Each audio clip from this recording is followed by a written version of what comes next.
I should be like you, Melvin.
Ultimate on-demand destination for the UK's best fan-led football podcasts. Want authentic supporter insight on all things Bournemouth? Follow Up the Cherries in all departments on the TalkSport Fan Network. Club-dedicated content created by the fans, for the fans. Search TalkSport Fan Network.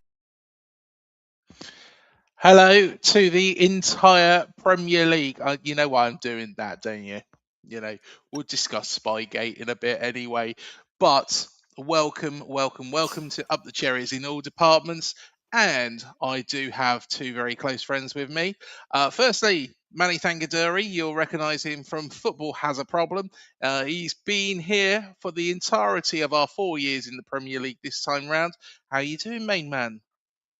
All good, thank you. I mean, I'm not too sure you can consider me your main man. I'll keep telling you that a certain Matthew Harrison should have that title. But as I say, listen, whenever it comes to doing a stream for this channel, doing some work for this channel, you don't need to ask me twice. Just had a sort of a quick bite, and I'm here, I'm ready. And we've also got a very special guest, as you've mentioned. We do, yes. And it is a pleasure to welcome on from Spurs U Asian TV, Eugene. How are you doing, Eugene? Can you all guys hear me? All clear? We can hear you loud and clear, mate. Loud and clear. You're going to be a very, very happy man today, aren't you? First of all, I would say congratulations, right, to all you, both of you guys. And I'm Craig. I'm sure, Harry would be ecstatic, right? Spurs don't get relegated, and you guys are in Europe, right?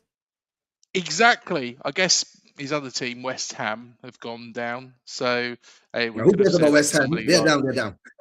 Yeah. But he will be very, very happy. The AFC Bournemouth and Spurs have had a good conclusion to the end of the season.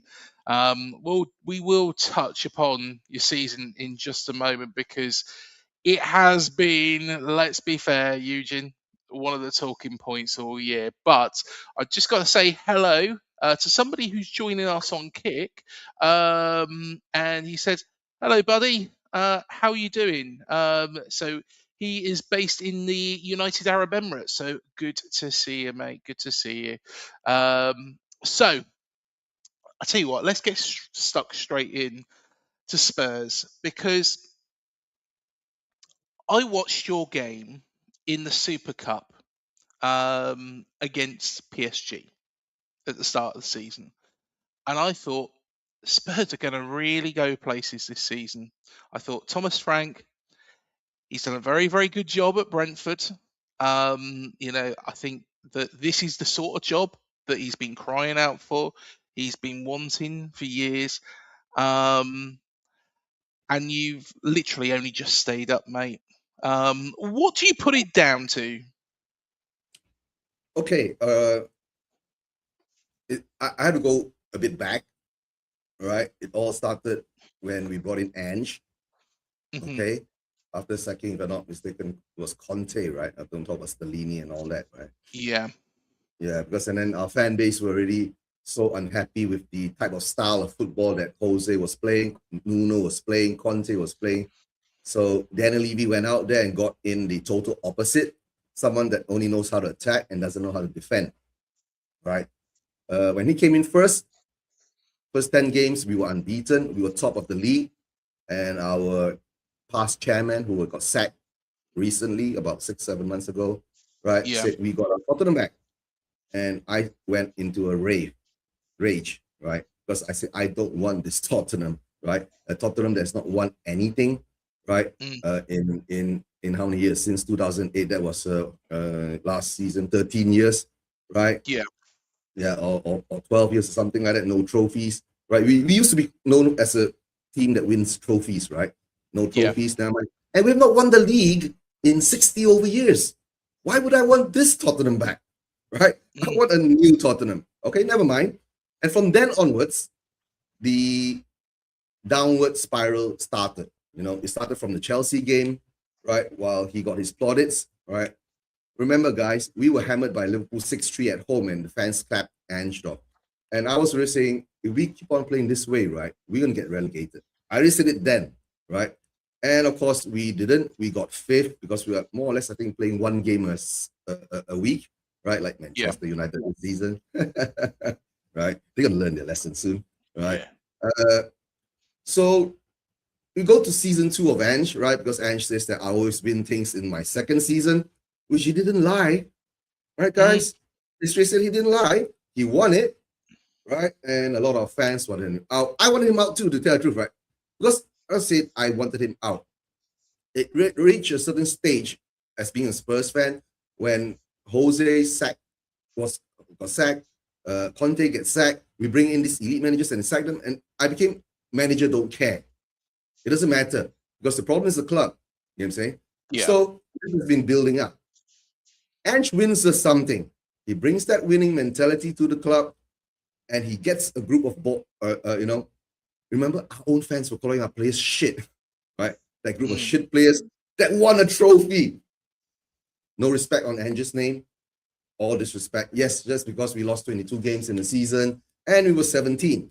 But a lot of people discounted that by I think January, right? Somehow or another, the calculation was that we couldn't get relegated January or February. And at the time, we were in the juncture of fighting for the Europa League and the League Cup.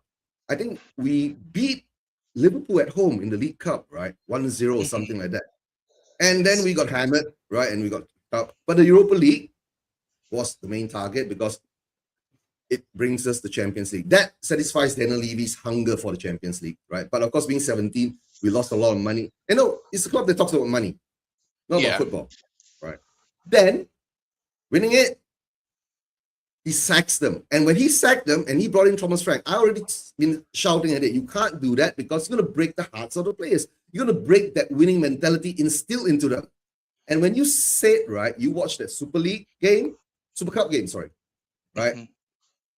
We drew, right, to a what called half-baked PSG side. The guys just came back 1 week after their break. Frank couldn't get it over the line in the end. We were 85th minute in the lead, and we drew and we lost on penalties. So that's part one, the breaking down of that winning mentality. So, and Frank comes in as the manager. He was touted. People said we just needed a coach. To tell the truth, right? I didn't think we needed a coach. I just thought that we needed Ange, right, to wake up, focus on defense. You've got this part, right? Focus on the back part. Nah, but he got sacked. We don't go there. Then Frank comes along. Yes, a lot of people wanted him. He could coach because of the hate for Ange, right? And we had our biggest protest against the owners, right? Because of that. 2,000 people turn up. Spurs protest, 2,000 people turn up. Manchester United people, when they protest, it's 10,000, 15,000, 20,000. Arsenal, 10,000, 15,000. A Bournemouth guy, I don't think you guys have protested yet, right? Because you are happy. No, never. I think we're just enjoying it, to be honest, mate. We're just enjoying life. So we come to the sense that it's all been building up. Years of neglect of the football, right? And you know what happened is, I think is, when we saw Kane, we didn't get a competent, reliable goal scorer. Right? And what we've done now, I've been shouting at all my watch-alongs. Mani can attest to that. our front line is shit. Period.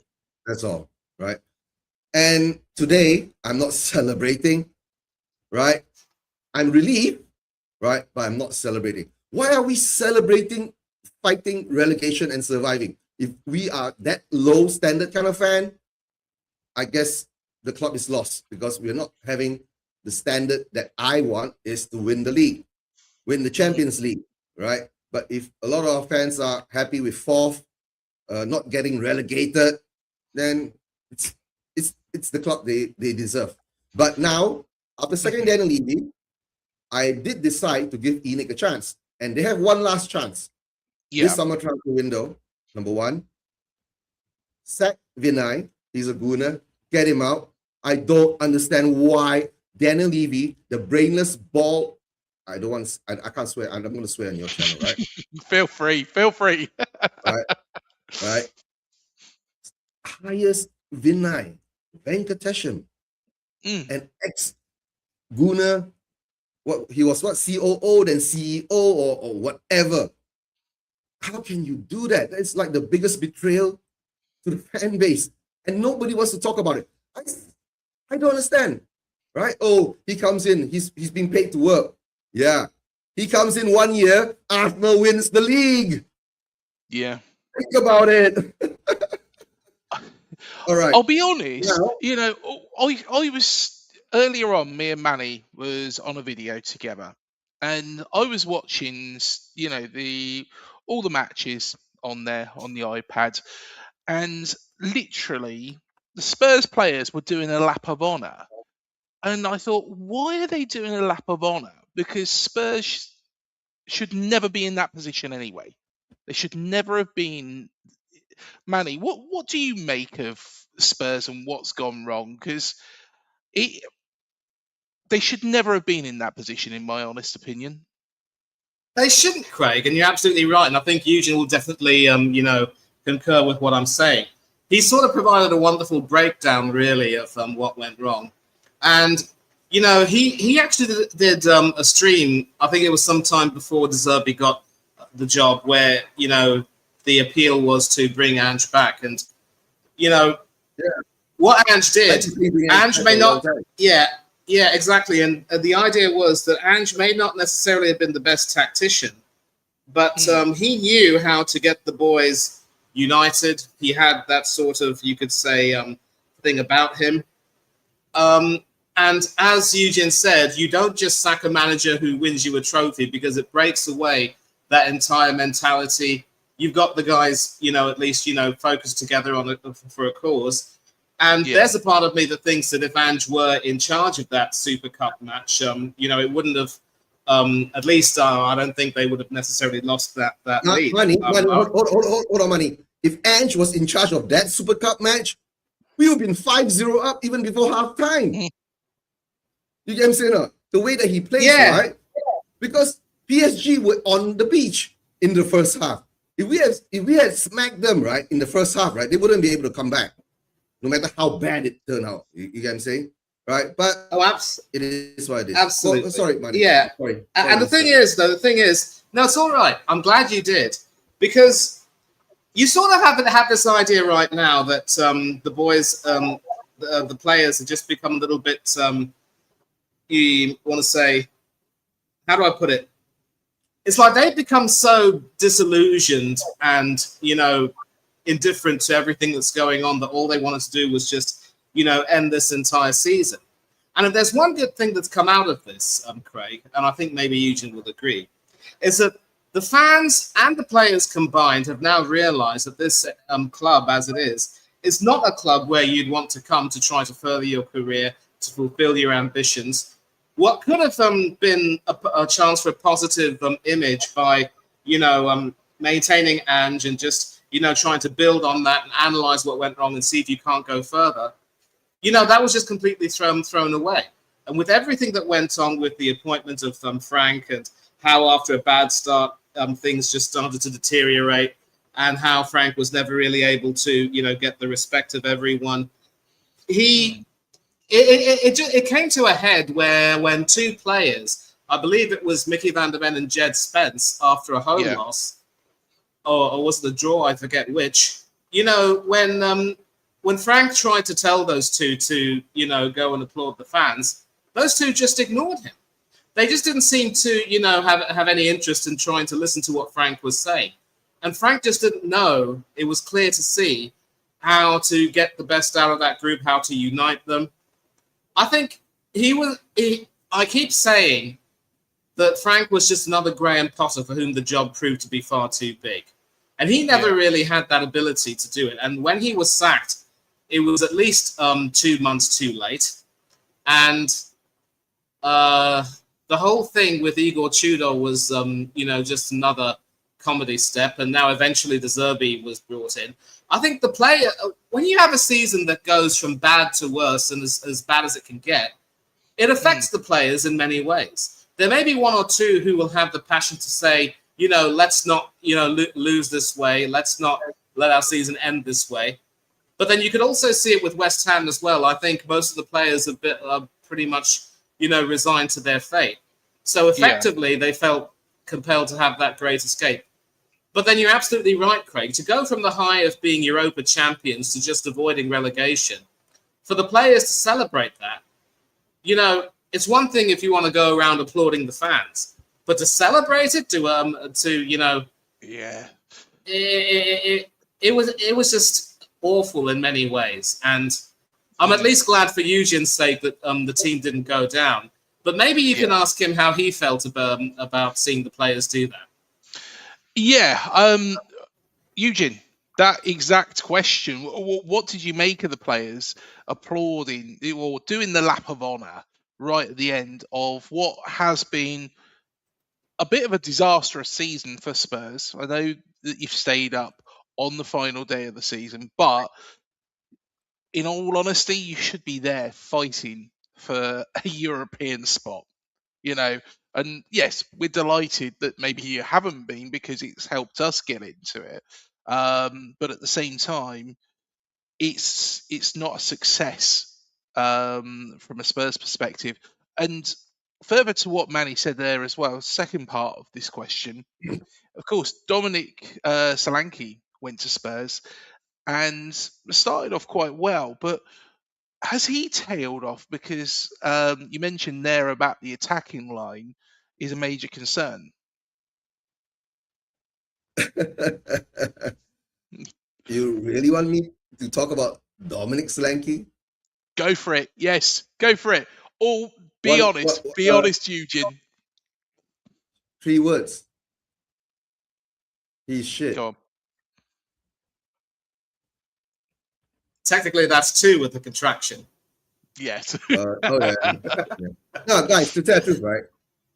When I saw Dominic Solanke play for Bournemouth with Iraola's tactics, he was utilized in the correct way. When we brought him over, we didn't use him that way. You get what I'm saying? If I'm not mistaken, Dom, I think, gets a lot of ball over the top, chest in the penalty area, controls and shoot and scores, right? In that season when he got 18 goals.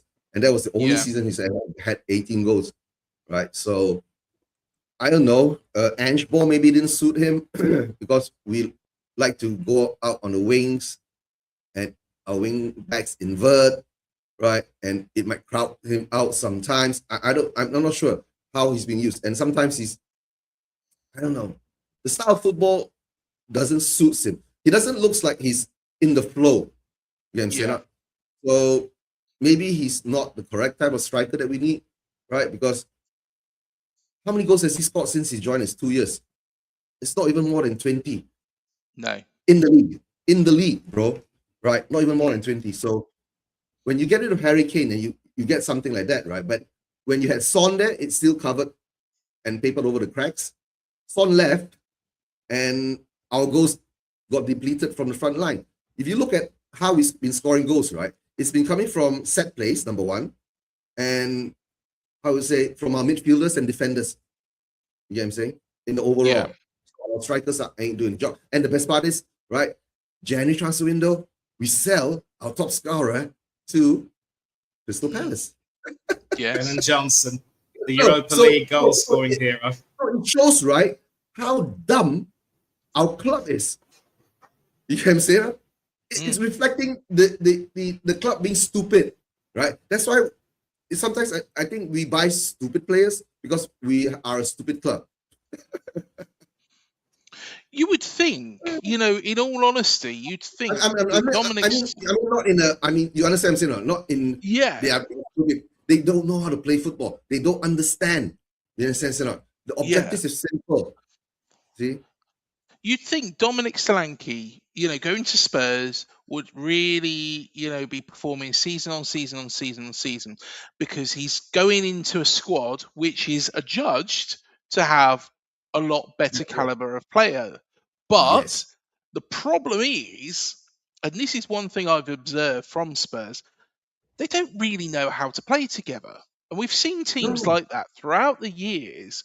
And unfortunately, there's been quite a few Spurs teams, Eugene, in that mix where you can say that they haven't been able to play together.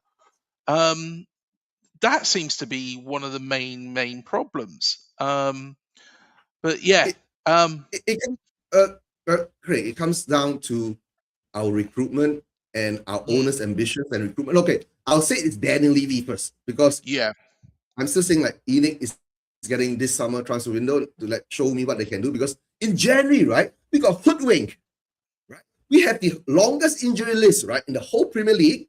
Okay. Yes. Our director of football comes out and says, right, we have the quality and we don't need to improve and bring in players to secure our position.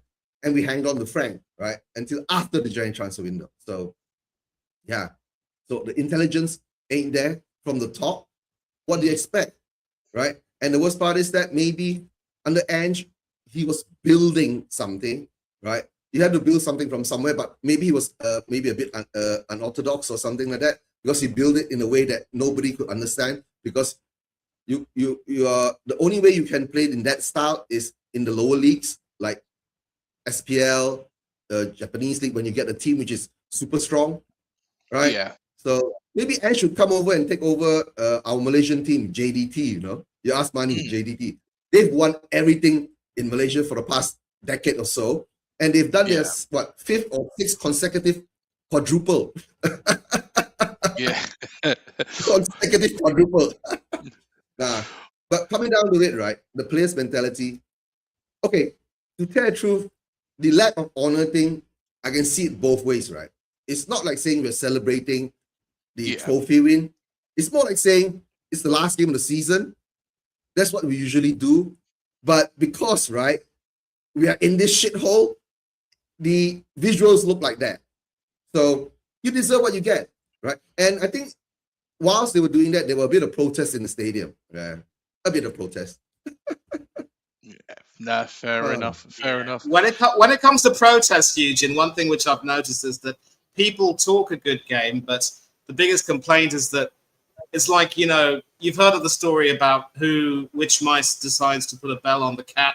In the end, no one ends up doing it, and the cat gets on eating the mice. It just goes to show that some things are more easily said than done. I'm not sure you'd necessarily agree with that, but that's sort of the way it is, and that's how it's been. Really. I understand it's a hard thing to organize and all that, but if your fan base really wants to do it, right, it'll be done. You guys, if you don't want to do it half-heartedly, you're not here and not there, you need someone who is very strong and charismatic to lead it. You guys, but it is what it is. You guys, so I'd rather be like Craig. You understand? Don't even have to think about protest. I'm so happy. It doesn't matter. Mate, their stadium is a capacity 12,000. Yes. Yeah, around about that much. It's 11,000. But I tell you what, I can see somebody, and he's been waiting really patiently in the background. He is a very happy man. Hello, James Reed. You all right? Europa League. Looking forward to it, mate. Yeah. Oh, mate, honestly, what an incredible season it's been. And we've also got Doug from the Dugout Football Channel. How you doing, mate?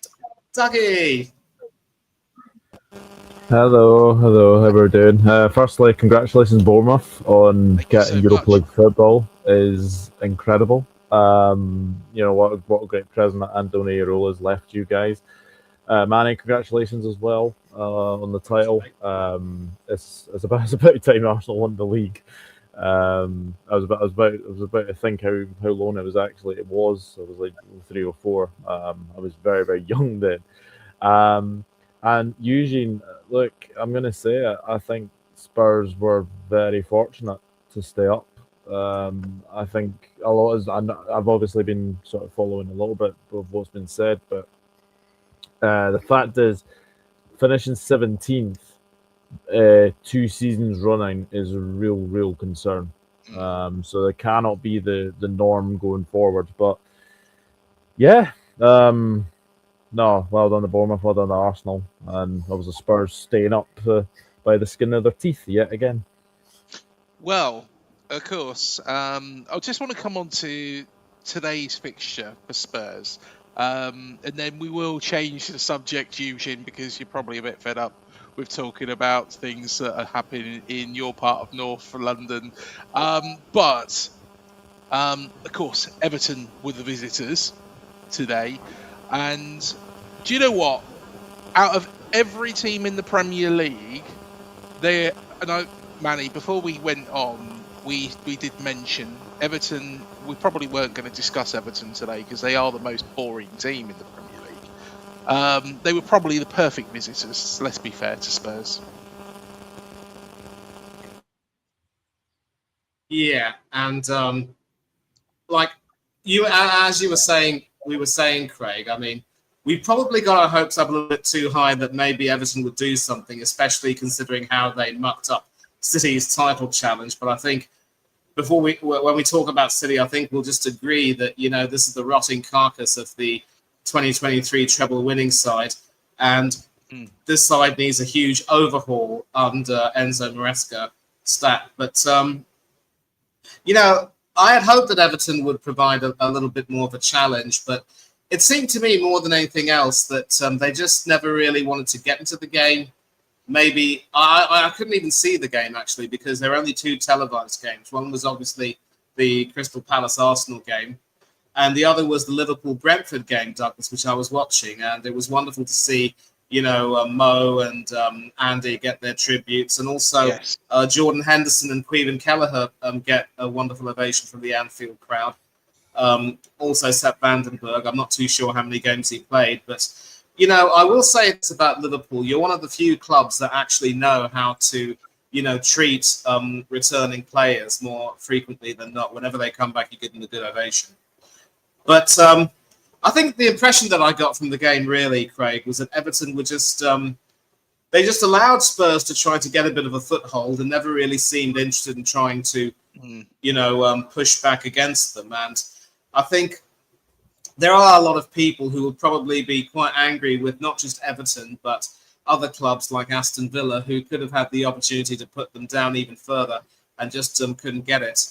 I will credit Spurs, though, because what De Zerbi has been able to do in the past few weeks since joining is he seems to have done what maybe Ange could have done.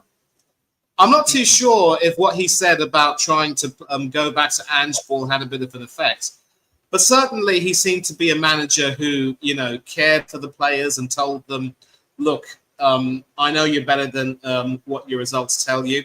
You just need to make sure that you stick together and do it. And sometimes, as much as these players are, grown men, even grown men need to be shown some love sometimes. And that's what De Zerbi ended up doing. Now, it will remain to be seen, obviously, how well he does next season. And maybe with a game a week, would he have a chance of finishing a little bit higher up the table? I will say the Spurs are, of course, quite wealthy. They will have more money to spend than other clubs who are higher up the table, including Bournemouth and, of course, Aston Villa. But how they spend it will remain to be seen. And I think Eugene will agree with me that spending all that money on Conor Gallagher just to prize him away from Aston Villa's grasp, I think it was money wasted. To tell the truth, right? For whatever is going to happen now, right? De Zerbi has actually given confidence to the players. But De Zerbi not only demanded confidence in the players, right? De Zerbi demanded confidence in everyone in the club, from the tea lady to the fans. You know what I'm saying? So all I can say now is just to look forward, right? And it's up to what the owner's going to do, how they're going to back him. And if he says he doesn't want the players, will they actually get rid of them, right? And bring him the players he wants. And then we'll move forward from there, right? And nice to meet with Dud and James. James, I think it's first time. Dud, I think I've been on the show with you, but way back, right? Somewhere. But being a Spurs fan, right? A lot of people been asking, right, is how does the fans react, right, in actually being in a relegation battle, right? Our fans didn't know how to react. You know, when we were, you know why we lose at home and we don't win games? Is because when the opposition does something good, like score a goal against us, our head falls down. Not only the players, but the fans too. You can understand. So that is one mentality that we have to get rid of, right? To actually not go there. But because our fan base have been, how you call, disappointed so many times, right? And I don't know, right? We want a style of football, right? But we never can achieve that, because nowadays that type of football I don't think can exist unless you have that kind of financial clout, ambition clout. You know, the how you gonna attract the top players. You know, like what Arsenal has done. Because Arsenal now has actually got a full squad, a proper full squad. Especially now going to this type of football nowadays that we have, right? The games prolong until 50 minutes, 100 minutes, right? The toll actually is on the players. That's why I think Spurs are having so many injuries, and I think every club will be starting to go through it until they find a way to understand, right? You need the quality at the two levels. That's all I see, you know. Yeah. But Eugene, you obviously watched the game at the Mamak store. That's a special type of restaurant based in Malaysia. How did you enjoy the game personally, and what was your impression of it, though? Today, yeah, I was just praying, right? We don't have bozo moments. Spurs are famous for their bozo moments. We lost to Chelsea. You know why bozo moment? Moani does a brilliant cutback to a Chelsea player. So yeah, but we got through in the end. And to tell you, I was streaming at the screen. I didn't understand what De Zerbi was doing in his substitutions. He took off Gallagher, he took off Richarlison. He brought on Moani and he brought on Sa, right? Then, in the end, when he took off, he brought on Dragozin, I understood. Okay, you're going to shore up the defense and defend this, right? So, yeah. So, in the end of the day, we got across the line in this scenario. And this crossing this line has not brought us a trophy, right? And please, Spurs fans, don't go and start doing a bus parade and have a relegation trophy, you know, getting past, not falling down and all that. Please, we did the bus parade today again, you know, for the players coming in. And at least we got across the line. The last time we did that, yeah, we lost 3-0 to Nottingham Forest. No more bus parades. It can't happen next year. You know, it's got to be a lot better season. I just want to bring up two comments here. Mr. Pad says, congratulations on getting European football, Mr. Cherries. You've had a great season, Arsenal fan. And he said, big up, Manny, the legends. There we are. Thank you, Mr. Pads. There was some bloke put something about Eurovision on here, but no, this is about Europa League. The Europa means Europa League, nothing to do with Eurovision. So honestly, don't worry about that. But can I ask you a question before I go, right? Because it's going to be like 5 a.m. in Malaysia. Oh, yes, of course it will be. I'm not running away or anything, right? How do you guys feel as fans of Bournemouth, right? Going into Europe now, with the squad you have, with your manager gone, you really appointed a new manager, right? Yes, we have. Yes, right. Marco Rose. Yeah, and how many more players do you think you need to bring in, right, to actually bolster this squad to play 2 games a week, bro? You guys are gonna suffer when you play 2 games a week. You Money and I understands that, right? So yeah. James, I'll let you tell Eugene how you feel with regards to European football in this season. How do you feel about it, mate? It's been an absolute brilliant season, hasn't it, mate? And from myself, yes, it's going to take a lot of preparation. I spoke to Stefan Borson on here the other day, and it wasn't the easiest video to do, in all honesty, because there was a lot of realism about it.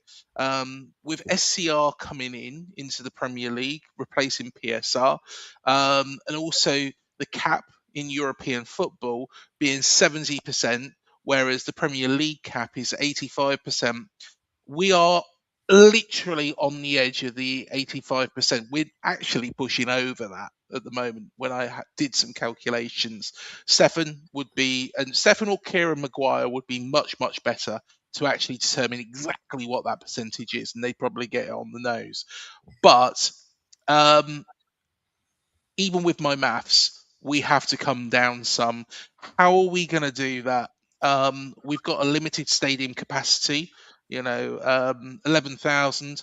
We can't really do much with regards to hospitality or get more money in. We could probably make a few tweaks. The stadium is going to be increased. The corners are going to be filled in, but thanks to the local council, thanks BCP Council, brilliant work from you guys. It was all held up a little bit too long. So the Ted Shed's going to be there next season, whereas what we was hoping that there was going to be a 2-tiered stand, unless somebody gets their skates on. So our hands are a bit tied. Champions League football would have probably bought in about 30 million euros. Europa League football's going to be half of that. So we're going to have some... What's the best way to say this? We'll have to have some very creative accounting, put nicely. A little bit like, and I don't blame them for doing this. Aston Villa, for example, had a sort of, what was it, Manny? Can you remember when it was Aston Villa, Everton, and Newcastle? It was a sale of one player or a couple of players between those three clubs. Not too sure how that worked because I do remember something similar between. Can I ask a question? Go ahead. Can you guys, like, for the the European games, move to another stadium to play it? They have mentioned St Mary's.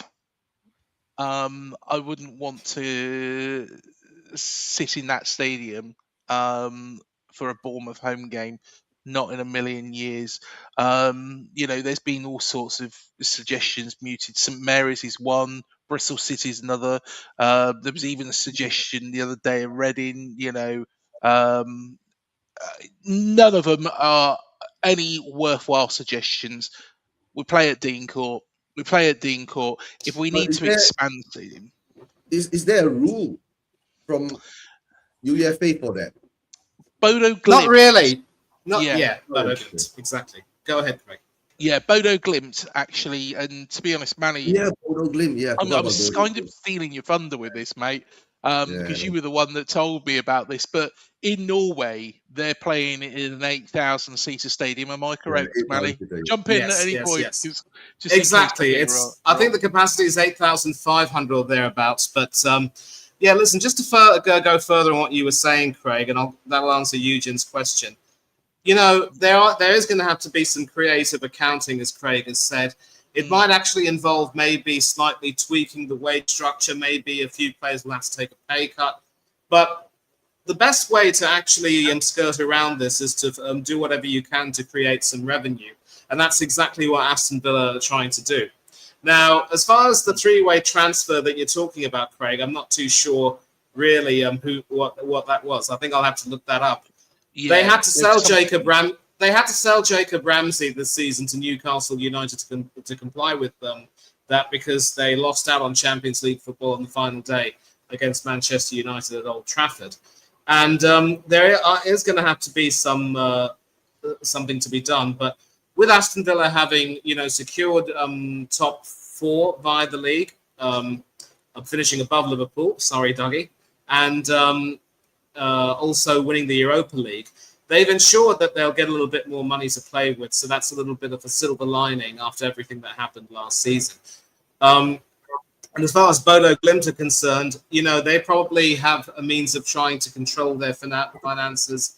Their wage bill isn't that high, which is why, Craig, you might need to sort of take a look at how they're run and speak to someone associated with them and talk about it. But I think it all boils down to revenue creation more than anything else, Eugene. And Bournemouth are going to have to find a way to raise some money. And Craig and I were discussing this on another stream.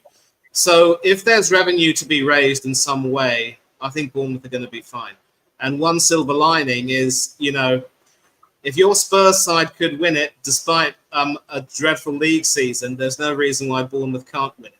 And the format this season has sort of inadvertently tweaked it in favour of the English teams because our EPL teams play with a high tempo that the rest of Europe can't really, get to grips with, as it were.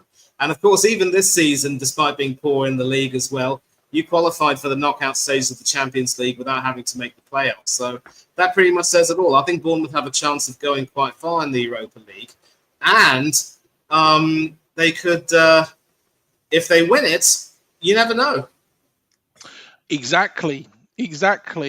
Well, I do want to come on to Manny. We'll talk about Arsenal at the end, I think, because I think that would be a nice place to end. But I want to go on to Liverpool next. Doug's been sat there patiently waiting. And of course, Liverpool, champions last year, deserved champions, had some honestly, it was horrendous what happened, of course, in the summer. But made substantial signings. It feels, and it looks to me that and I said this at the time, actually, Doug, and you can tell me if I'm being a bit harsh. Jurgen Klopp set up such a good team. He built such a solid team there that Arne Slot come in and actually took that team onwards. Normally, Arsene Wenger or Alex Ferguson, when they left Manchester United and Arsenal respectively, they left at the end of a cycle. And I think that's what Pep's doing at Man City.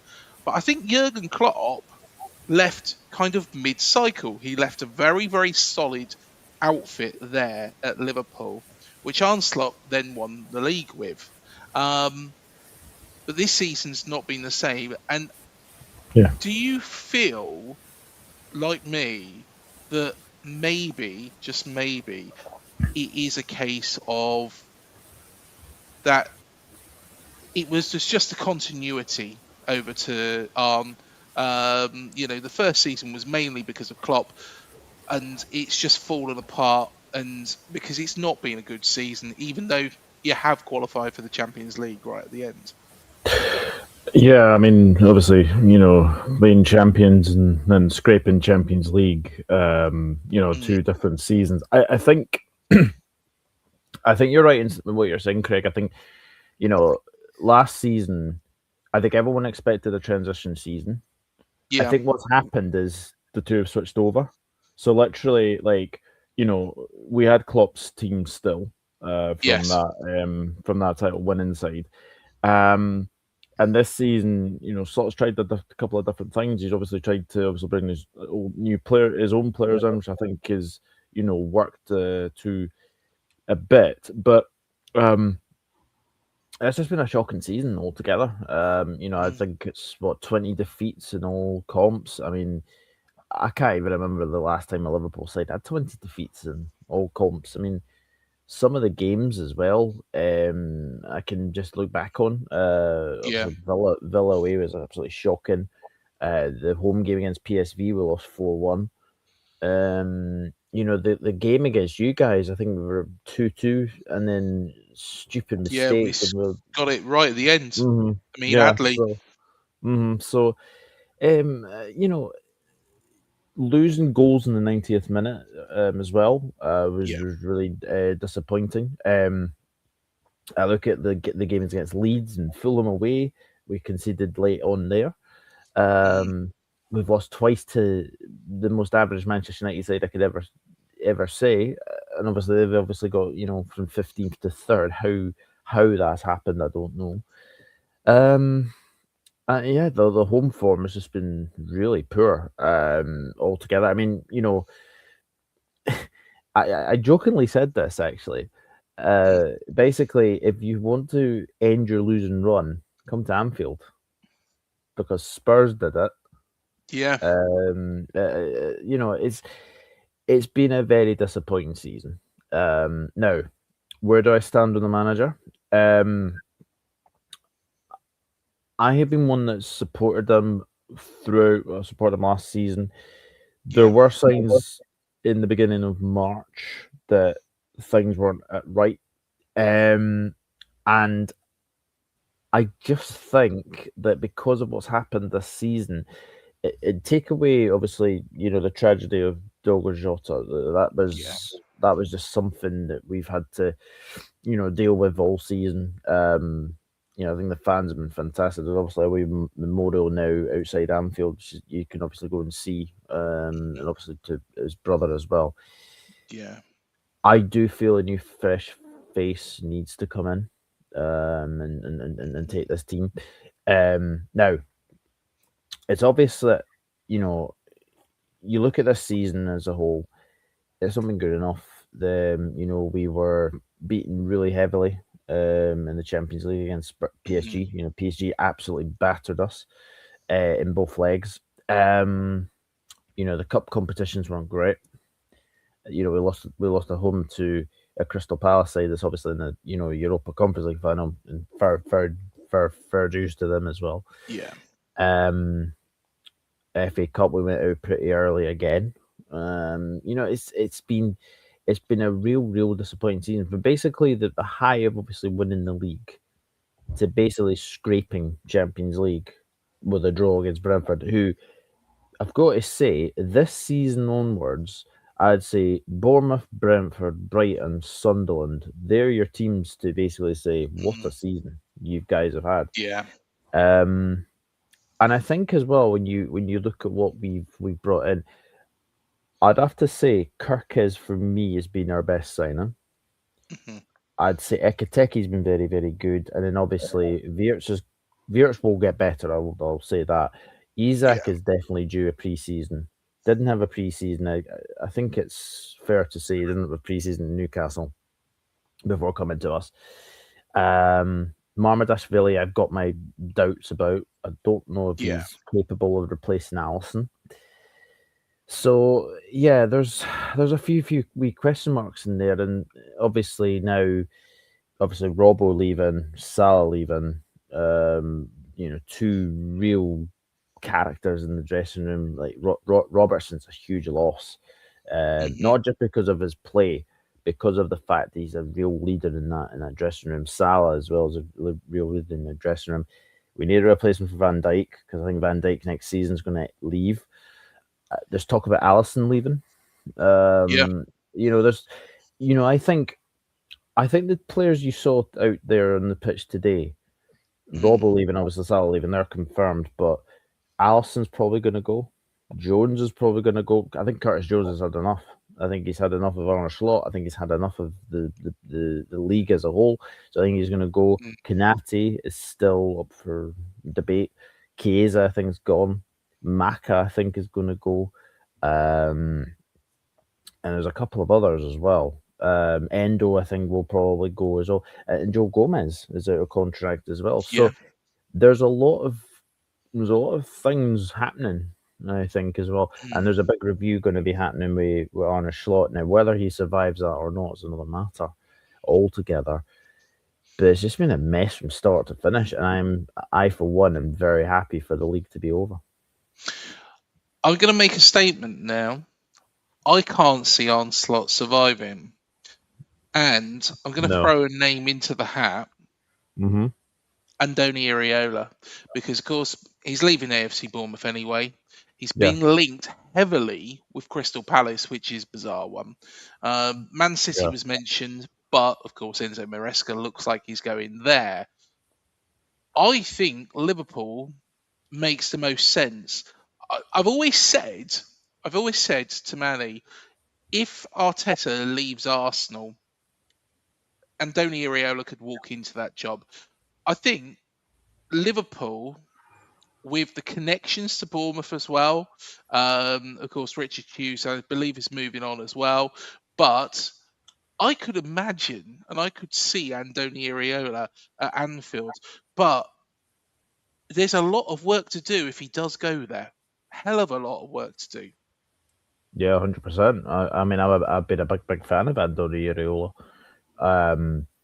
I watched a bit of La Liga when he obviously was manager of Rayo Vallecano, and he did really well there. And obviously comes to Bournemouth, and I know for the fact that he lost his first 9 games as Bournemouth manager, and he did a very, very good job.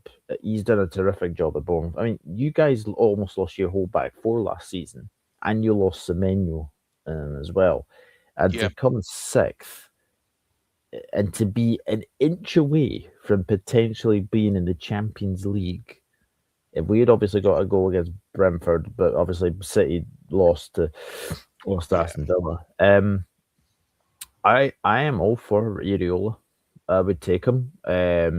He plays a certain brand of football that I really like. I think you guys played really, really well under him, and I think he can get the best out of Kirkaz. And I think he can get the best out of Wirtz. And I would be all for Iraola. I know, obviously, with the Crystal Palace rumours are very strange. Like, I know, obviously, they've got that final coming up, but why would you go from Bournemouth to Crystal Palace? I think what it is because he is Basque, and I believe that he wants to potentially, there is Basque schools around Croydon where Crystal Palace is. So I can only imagine it's that. Eugene, you was going to jump in there as well. Was you going to suggest Igor Tudor to...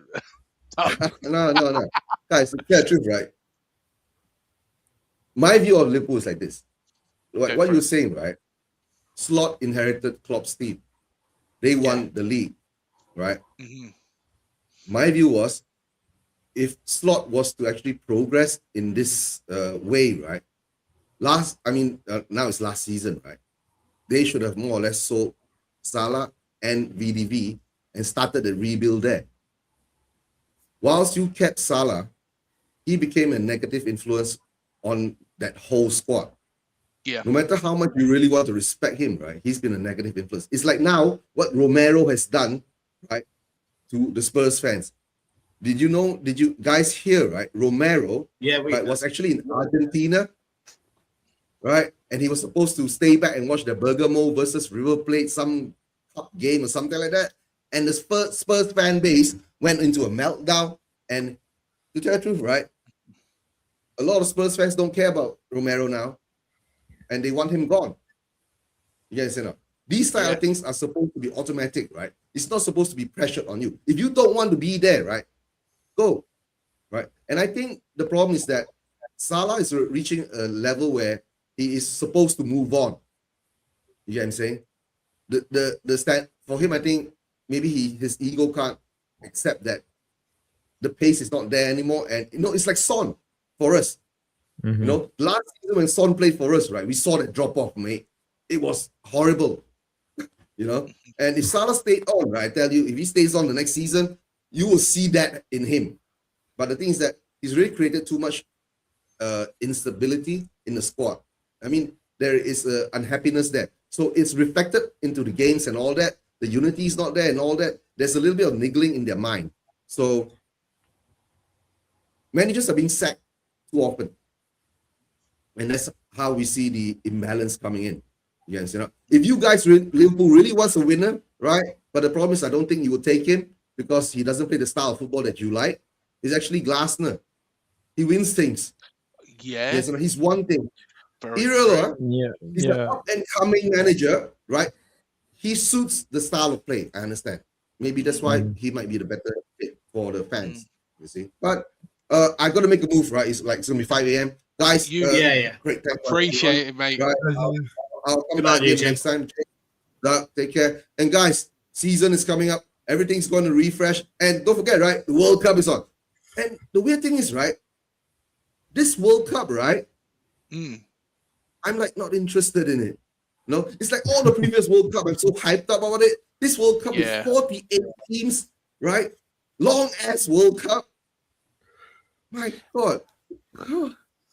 And to tell you, right, my prediction here, right?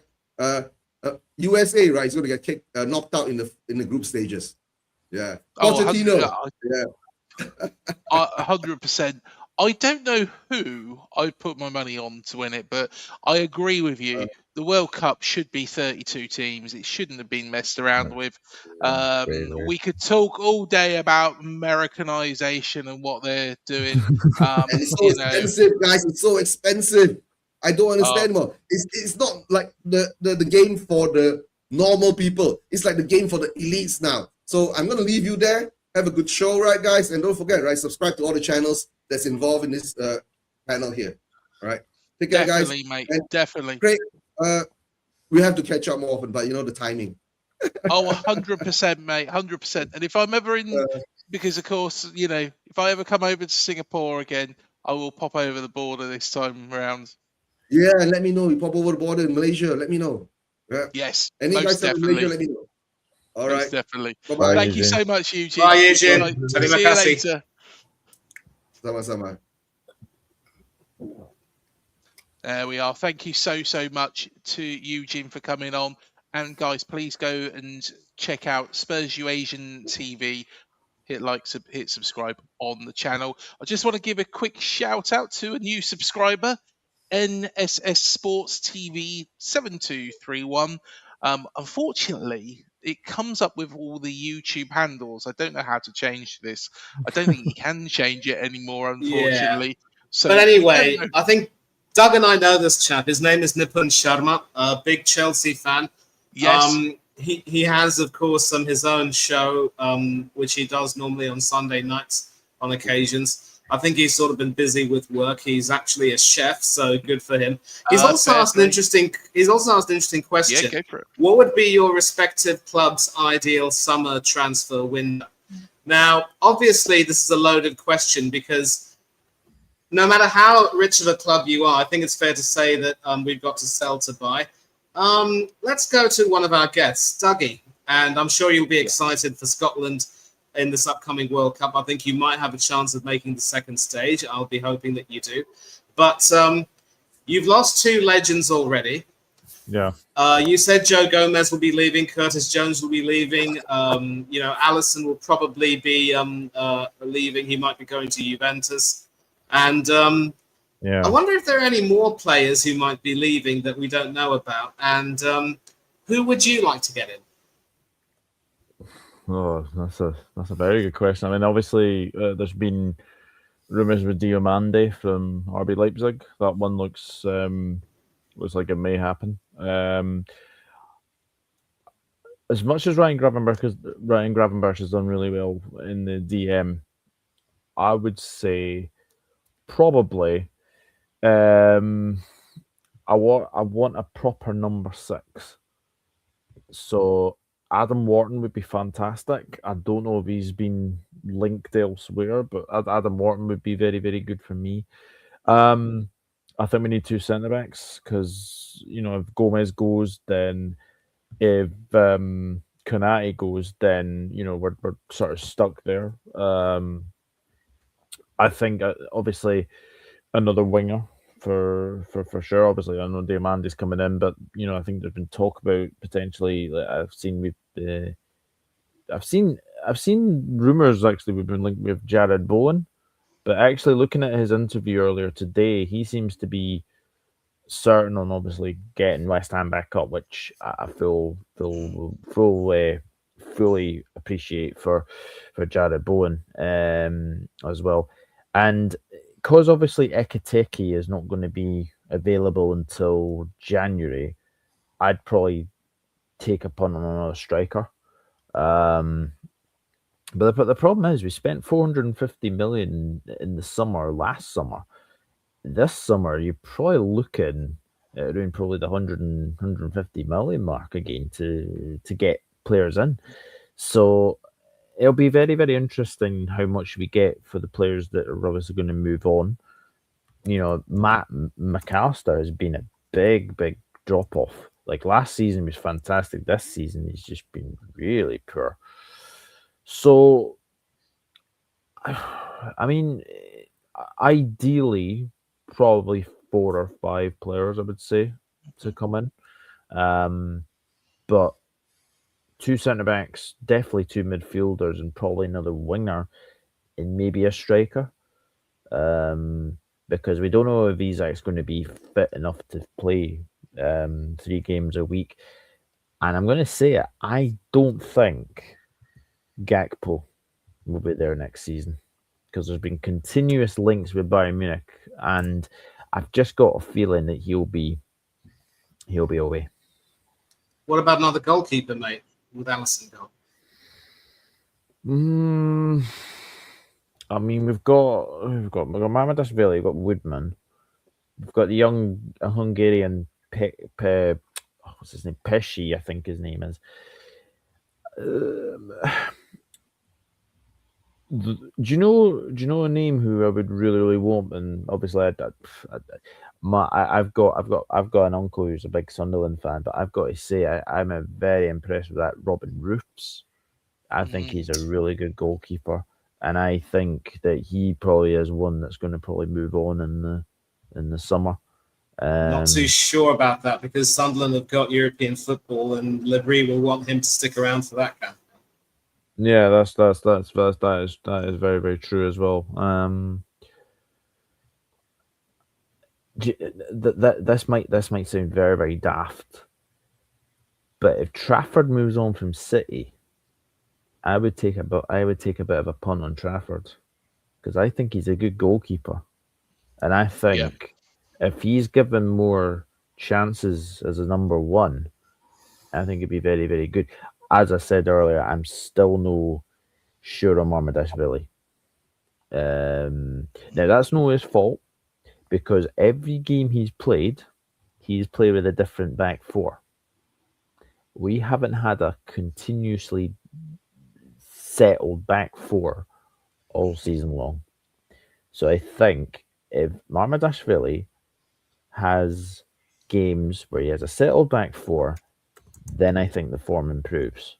But we have to improve massively defensively for next season. Agreed. Well, I just want to bring in 2 guests who've been patiently waiting. It's going to have a bit of an Arsenal vibe now. We've got 2 very happy Gunners joining you, Manny. Welcome, Del Boy Gunner. How you doing, mate? All I'm just hearing is shite. Fuck your keeper. Fuck everyone from Liverpool. Fuck everyone from Man City. We fucking champions in the fucking night. Yeah.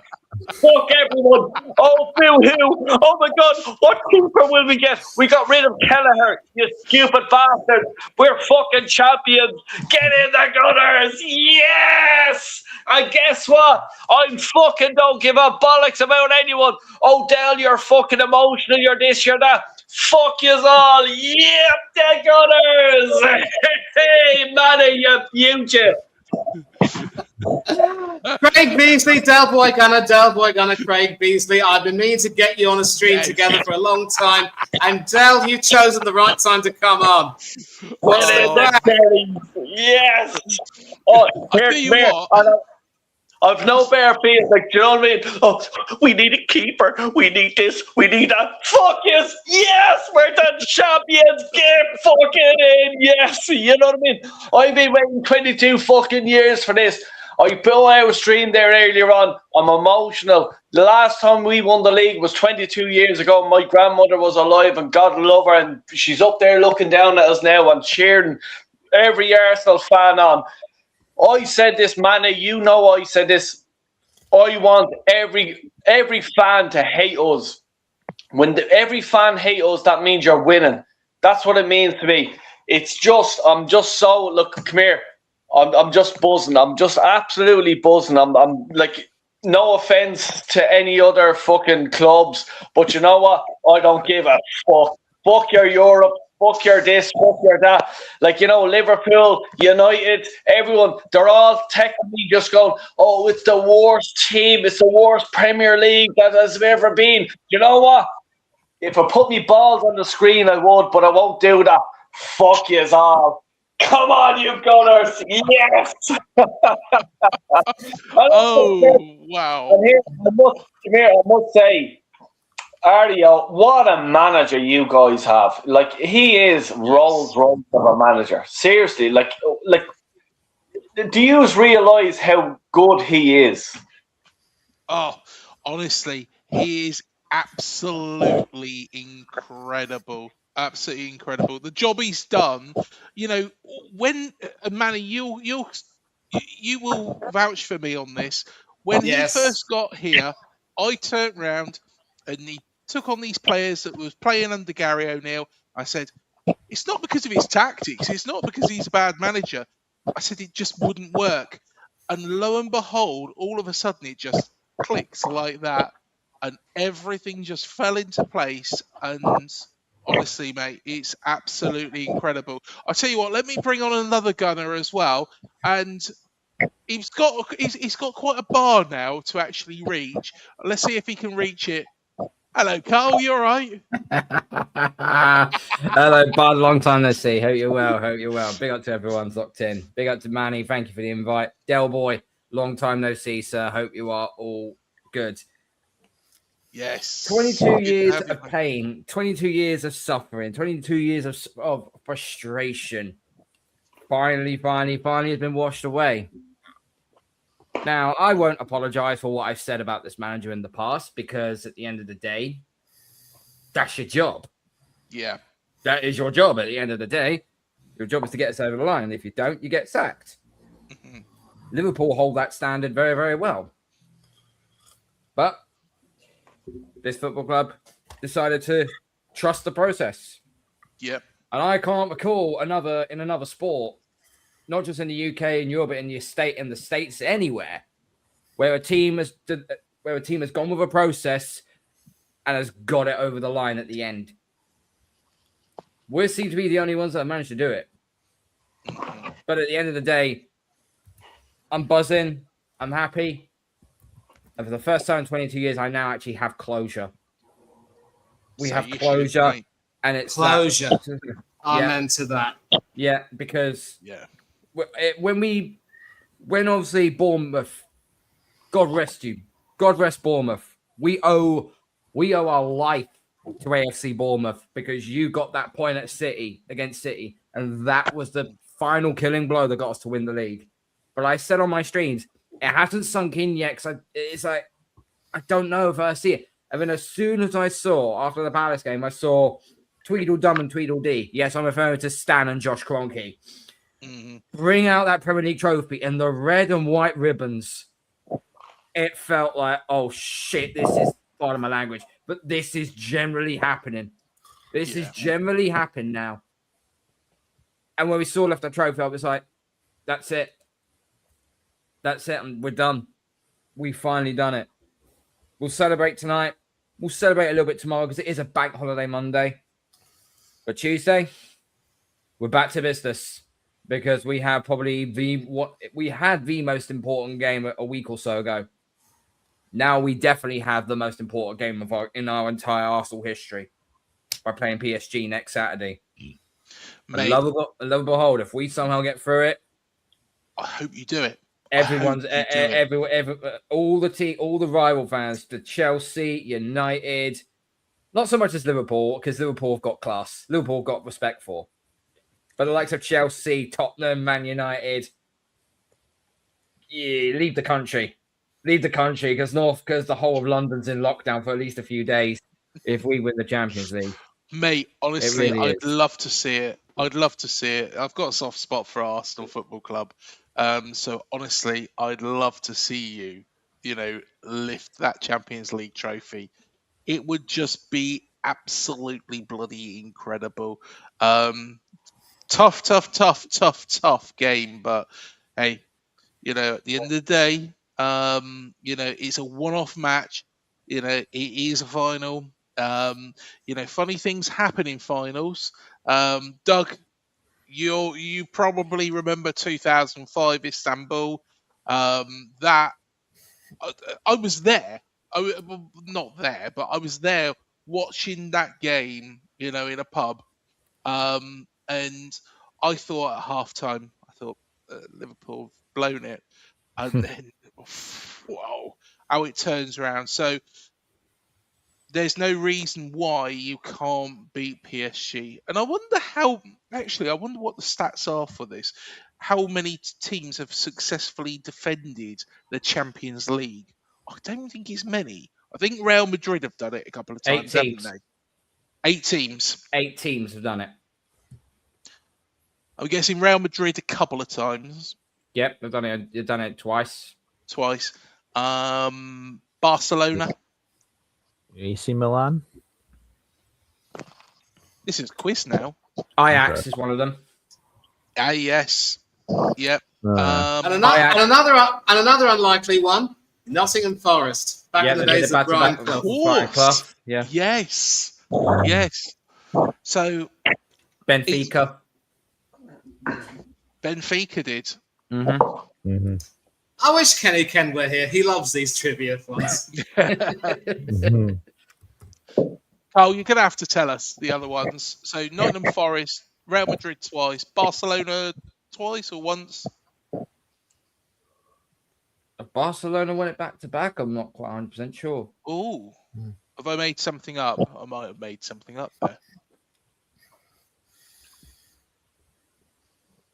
I think AC Milan have. AC Milan. That was back when they were a juggernaut. Did Bayern do it back to back as well at one point? I'm sure Bayern Munich done it. I'm sure Bayern Munich have. Yeah. So the likelihood of PSG doing it, is going to be slim. I honestly think you'll do it. I think you will do it. I've got confidence in it. I think it's going to be squeaky bum time for the entire match, but at the same time, it doesn't matter. The sense of relief once you've won that match, when full time's called, I'm sure that it'll be all worth it. But I've just Googled it. Apparently 13 teams that have defended. Teams? Oh, 13. 13 have defended it, yeah. I'm even forgetting my team, Liverpool. We defended it in the early 80s. Yeah. We went back to back. So I was just going to say, party pooper here. Jesus Christ, give us a fucking moment. No, what I will say on Arsenal, last season you guys were toe-to-toe with us for most. It was only sort of the last couple of months where you kind of, faded away ever so slightly. This season, when I thought you came to Anfield, everyone was saying Liverpool Arsenal was going to be that title decider. But what I will say though, I think you need a good goalkeeper, you need a good defense to win titles. David Raya has been superb. I think Gabriel and Saliba have been fantastic as well.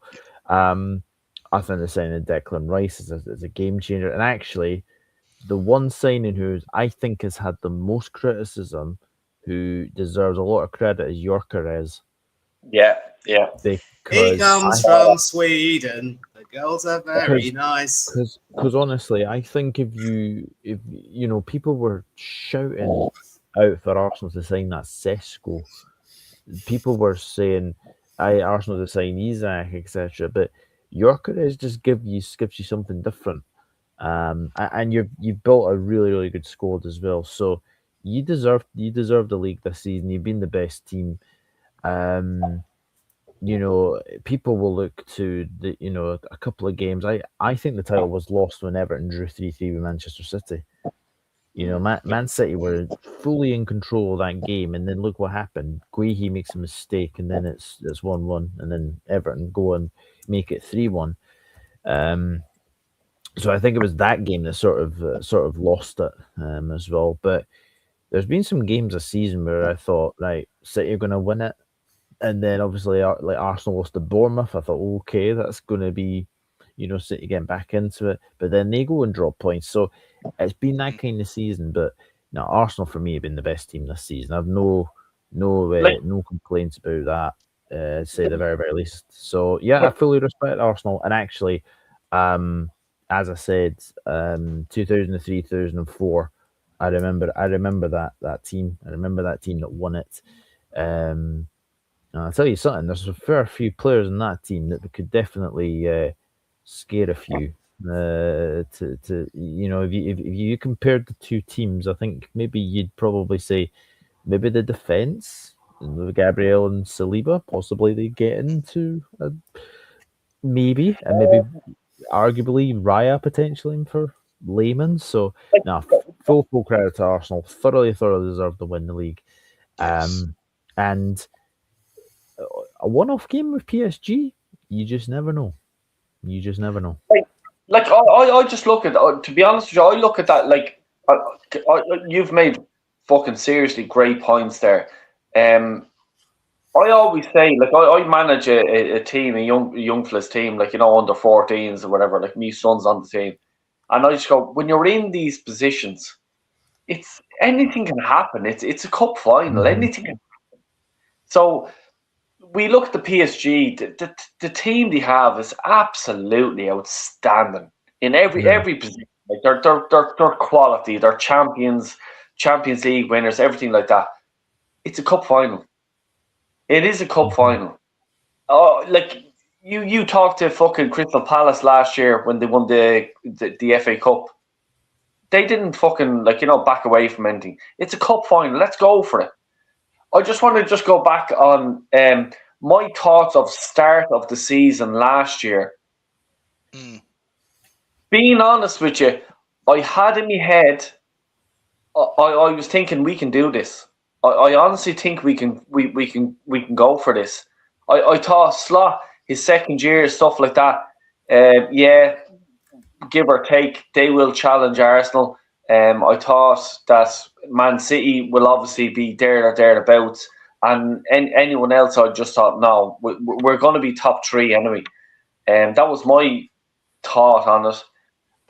And today, before we lifted the cup and I was seeing the players coming on, getting introduced onto the field, and I was looking, going, and we all know the spine of the team. And then I was there looking, going, geez, how did I not cop this earlier on? The spine of Arsenal's team. Let's be honest with you. David Raya, one of the best players in the Premier League. Never mind a goalie. One of the best players in the Premier League this year. And I don't care what anyone says. He's on the team of the sheet for the best 11, right? Then you have in the back two, Saliba, Gabriel. Come on. Is there anyone else getting in there? Like, is my Arsenal hat on here, or the best two centre halves in the Premier League? Like, yes. Do you know what I mean? Like, how many goals have they conceded all season? They're fucking absolutely quality. And you're talking, I'm talking about the spine of the team here. So you have David Raya, two boys, Gabriel and Saliba there. And then you have Declan Rice in the midfield. Do you want to go into Odegaard? I have a love-hate relationship with him, but we're talking about the spine of the team here. You have Gabriel, Saliba, Rice. Can I just say something as well? I think the signings of Mosquera and Hinsapi, those two in particular have been very, very good. I remember Mosquera's debut at Anfield. Obviously, I had to come on for Saliba very, very early on in that game. He played really, really well that day. I thought, right, this is a proper defender. I thought, and when Hinsapi came in as well from Leverkusen, I thought that was a really good signing as well. So, you've got strength and depth in that team. You look at the left backs, obviously Calafiore. You could probably play Lewis Skelly there. You've got Hinsapi. I'll never forget his moment against Burnley. He basically goes down to the corner flag and then falls over, and then all of a sudden we see his crack. No, honestly, I think Arsenal have been really, really good. I think the way you defend games as well. You've been the best team, but I think the squad that you're building is definitely good, and obviously Pep's going now. I wouldn't be surprised if Arsenal maybe for a couple of seasons at least, are the favourites for the league every season. Wouldn't surprise me. I wouldn't disagree with you. I do think that our biggest rival, and it's all in Arsenal's head, will be Man United next year. Because I think United are going to spend big with the Champions League money, and it's not going to be there next time with Liverpool. The transition of Man City, who's going to come in, stuff like that. Who's going to fill the void of challenging Arsenal to the league? And I'm not saying we're going to win the league. I'm just saying who is that team that's going to challenge? And I can only see Man United at the minute. That's being honest with you. Dale, I'm sorry, I'm going to disagree with you. Do not look any further now. Former manager who's led Aston Villa to 4th place in a Europa League trophy. Pound for pound, with a low net spend, he's been the best manager in the Premier League. I realise there are going to be some Arsenal fans who'll come at me. Make my day, punks. I'm ready. Clint Eastwood settings right here. If he gets back properly in the summer in Emery, then Aston Villa are going to be a serious problem. Absolutely. Go ahead, Frank. I'll tell you one team that won't be a serious problem.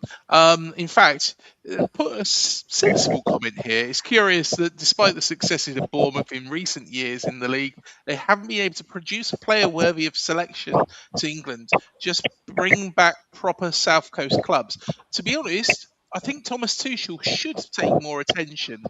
But I'm guessing Bournemouth is a fake club, to be honest. I'm guessing this might be a Southampton fan. So if it is a Southampton a little fan, salty, or Portsmouth, one of the two. Yeah, there they are. They're in the bushes. Can I come in here, right? Because seriously, why is it? Oh, they don't have an English player in the English. Oh my God! Shut the fuck up. I think England is the fucking be all and fucking end all of fucking football. Shut the fuck up, you absolutely dopey bastard. Seriously, oh my God, England are going to win everything. So if he doesn't play for England, that means that he's shit. What a stupid bastard you are, whoever put it in that comment. That's are dumb. Comment. Okay. Let's calm down a minute. I think obviously, he feels that way about Bournemouth, but ever since Dominic Solanke left Bournemouth, he went to Spurs, he got an England recall. Who's to say that someone like Alex Scott or James Hill won't get called up by England? So let's move on from this. Wind your necks in. Yeah, see that comment, the original one, it was like it makes sense that teams, England managers should pay more attention to us smaller clubs because there is some talent there. I agree. But I tell you what, I just want to say hello to a good friend. I completely disagree with that. If I'm a Bournemouth fan, right, why the fuck would you be wanting the pressure of, he's an England player and all this bollocks? Seriously, fuck off England. Support your club. Seriously, it puts more pressure on the club to go, look at your man Gay off Crystal Palace. It put the pressure on him. What did he do? What did he win anything this year? He won the FA Cup with Man City and the Carabao Cup. But he moved to Man City to win the league. That's why that's why he moved. Let's be honest about it. He didn't go, I'm going to Man City to win the FA Cup. He went there to win the league. And Crystal Palace, Bournemouth, Brentford, Brighton, they're all in around that. Why put pressure on your team? If I'm a supporter of Brighton or Bournemouth or anyone like that, why would I be looking to put pressure on my team to go, he's an England international and now he's playing for our club, so now that means that he has to play good all the time? You're putting pressure on the player. Fuck England. Seriously, I don't understand it. Fuck them. If you're supporting your club, support your club. No, but Del, there's another angle to this. I mean, I don't even think of it as, adding pressure on that person. I think there are some talented players in that Bournemouth team who actually, would like the challenge of being picked for England, and maybe it could bring out the best in them. I mentioned Alex Scott. James Hill, if he stays at Bournemouth, could become an England's national one day. Krupi, I think Krupi's moving towards France, maybe, but Tavernier could also be another option. And let's also. But Manny, hold on. What about Gibbs White off Nottingham Forest? What about him? The pressure that Gibbs he was put to get it, is he not going to get it? And next thing, he didn't get into the England squad, and now what his morale's a bit fucking upset over it. So the club are affected. That's what I'm saying. No, Del Boy, let me tell you right now. It's like, it's not about how hard you hit. It's about how hard you get hit and keep moving forward. Gibbs White will move forward. Thomas Tuchel won't be in the hot seat forever, but Gibbs White can always come back and play for England anytime he likes. But anyway, we've got to move to this question, and already Doug answered this. I just want to quickly say hello to somebody, and we'll bring the question back up and we'll all answer it. But my good friend Lewis is in the chat. He says, hello, Craig, mate. Of course, West Ham fan. And he did reply to Nippon here. He doesn't think West Ham will be promoted next season, and he thinks Nuno will be gone this week. I agree with Nuno going. I think, and I'm to be honest, this is probably me hoping, because I like West Ham. I hope you automatically go up as champions next season, mate. And feel free, please do come on, Lewis. If you want to have a run, you're more than welcome to, mate. I understand if you don't want to. Just one thing. Do not even think of hiring Scott Parker. Yeah, don't even go there, to be honest. Right. Sorry to Lewis. I don't know if anyone has heard this stat, but next season, for the first time in its 138-year history, the top flight will not have a team beginning with W in the league. I never knew that, but there we go. Yes, no I guess you're right. No West Brom, no West Ham, no Wolverhampton. Yeah. But anyway, Carl, Mr. Brooks, we had this, no, not this question. This is about Trafford. This is the question. So, obviously, Doug answered this question on behalf of Liverpool. Now, our summer transfer window, obviously, will see a lot of people, be given a golden handshake and told to leave. And I think we've already sold a couple of players in Kiwior and Karl Hein. Who would you want to get rid of? Easy question. But the harder question is, who would you bring in? So start with the ones I'd take out first. Or not take out, but you know what I mean? Let them go after their great campaign and so on. I feel like Ben White's time is now up. We need another. We're going to need another right back because he's injured to hell and back, and Timber's not far behind him, but he's still a quality player. So I'd probably go with that. I would say Jesus, we need to sell. I'd probably say Martinelli needs to be sold. I think we're going to get more money for Martinelli than what we will with Trossard.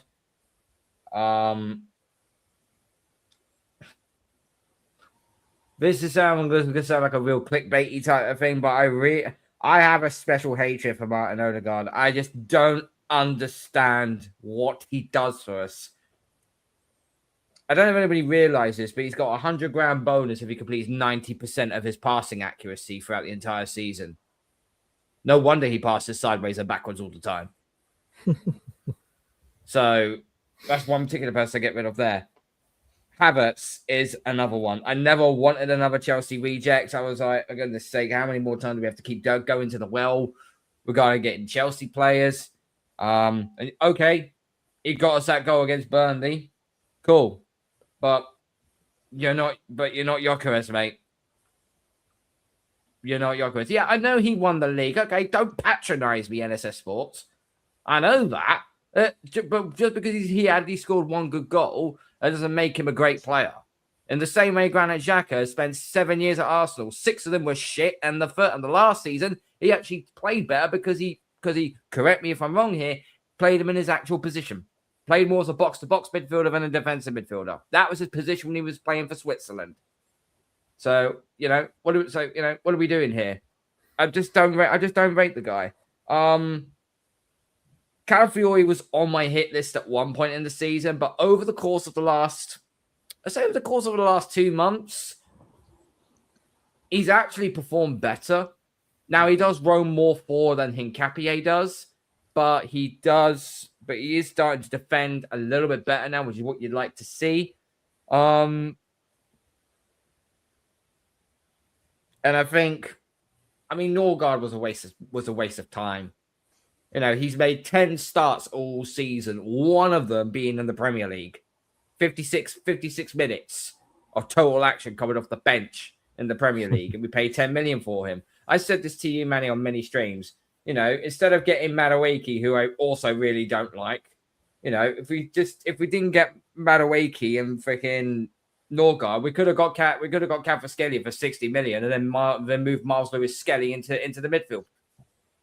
Because ever since Miles Lewis Skelly's gone into the midfield, he's absolutely balled out. So, yeah. Oh, not this dickhead in the chat again. Bro, just fuck off, will ya? Just get out of here. West Ham Owen, he's a prick. I've had him off my... He's been on my channel multiple times, so... Yeah, don't worry. Listen, don't worry about it. We've got him. We've got him. He's in the timeout. There we are. He's timed out. As in a second, I'm going to put this person in timeout, but I'm going to embarrass him first. He says, also, I'm Pompey, not Southampton. That makes it worse. Well, you know what? We don't give a fuck about Portsmouth. Put nicely, we don't. Because I'm trying to think the last time we actually played you. So, yes, I don't know why. I don't know why you're on here. In fact, my great-grandfather did actually play in goal for Portsmouth once upon a time. But that was... that was years ago. That was pre-war, pre-World War II. So, yes. And he said, proper club that's won league titles has heritage. Bournemouth have literally won nothing with a stadium of just over 10,000, but that makes it even better, put nicely. And he said, Bournemouth is where you go if you want to have a good time at the beach. Well, at the end of the day, it's a bit better than Portsmouth, isn't it? And it's a bit better than Southampton.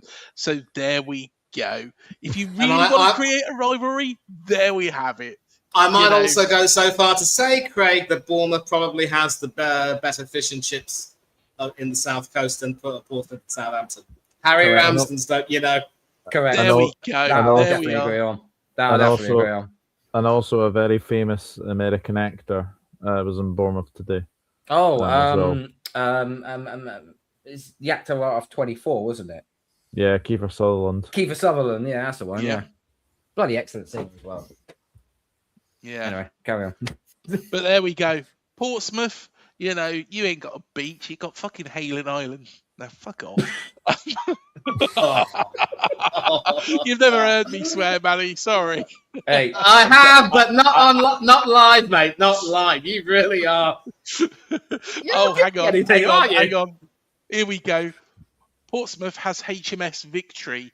Let's be honest, it's the only bloody victories that you get is during a season. We get a lot more than you. We're in the Premier League. There we are.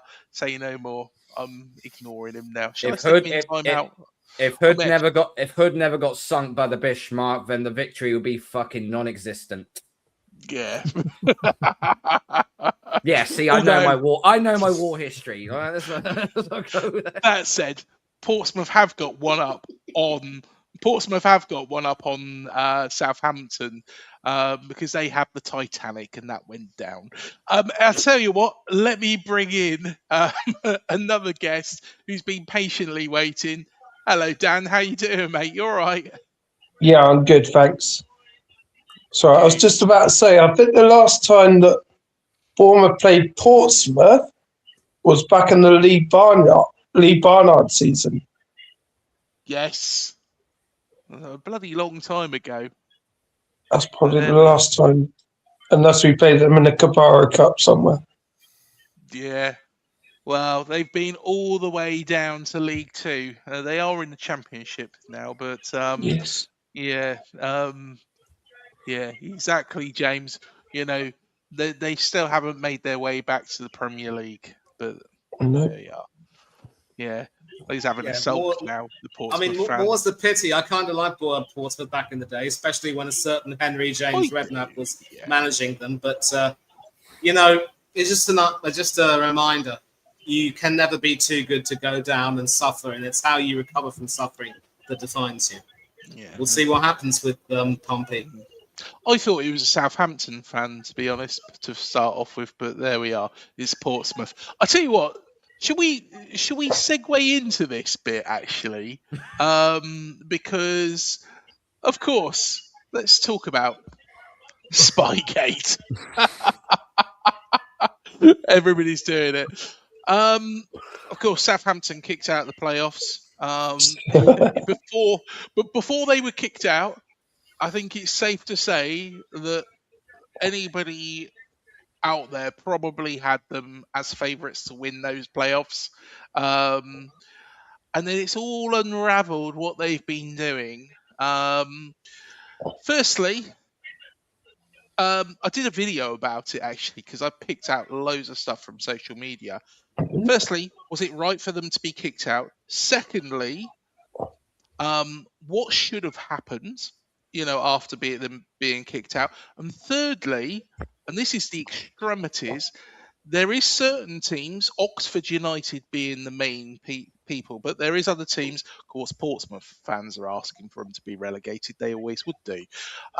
Should they be relegated to League One after what they've done? Because they've gone from, they admitted to spying on Oxford United, funny enough, during a defeat, and also Ipswich Town during a draw. But there is like 4 months in between where they won, majority of the games. Should they, A, have been kicked out? Secondly, what should have happened to the playoffs? And thirdly, should they even be relegated from the Championship? Right, I'm going to say this now. I am so happy Hull went up because I think it would have been absolute travesty had Middlesbrough gone up. The EFL breathed a sigh of relief, I can tell you that. Yeah, I'm sure. I will say now that Hull should have been straight promoted because they earned their place in that final. Yes. Middlesbrough lost to Southampton. Obviously, Southampton.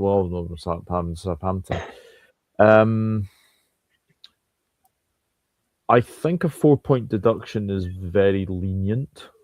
I think it is very, very lenient. I think it should have been probably 10. Obviously that's going to hamper them for the start of next season. I think the manager should be sacked because he's complete. He says it was something he did in Germany when he was in Germany. As far as relegating Southampton, I think would be very, very, very, very harsh. The fact that they've obviously, this is the funny thing I find funny. The 3 teams that they actually spied on, they never won a game. That's what we know of, though. That's what we know of. And of course, they're going to admit to spying on teams when they haven't won the game. I'm thinking if they've done it Oxford on Boxing Day and Ipswich I think it was the 28th of April or something, and they've won so many games in between that, how many of those times did they spy or not spy on teams? I mean, I think the thing is with this, it's obviously going back to Leeds Derby days. Obviously, we all know what happened there. And obviously, at that time, there was obviously not many rules in place. Now there's obviously many rules put in place. So I think the thing is with this is it's a complete mess for the EFL.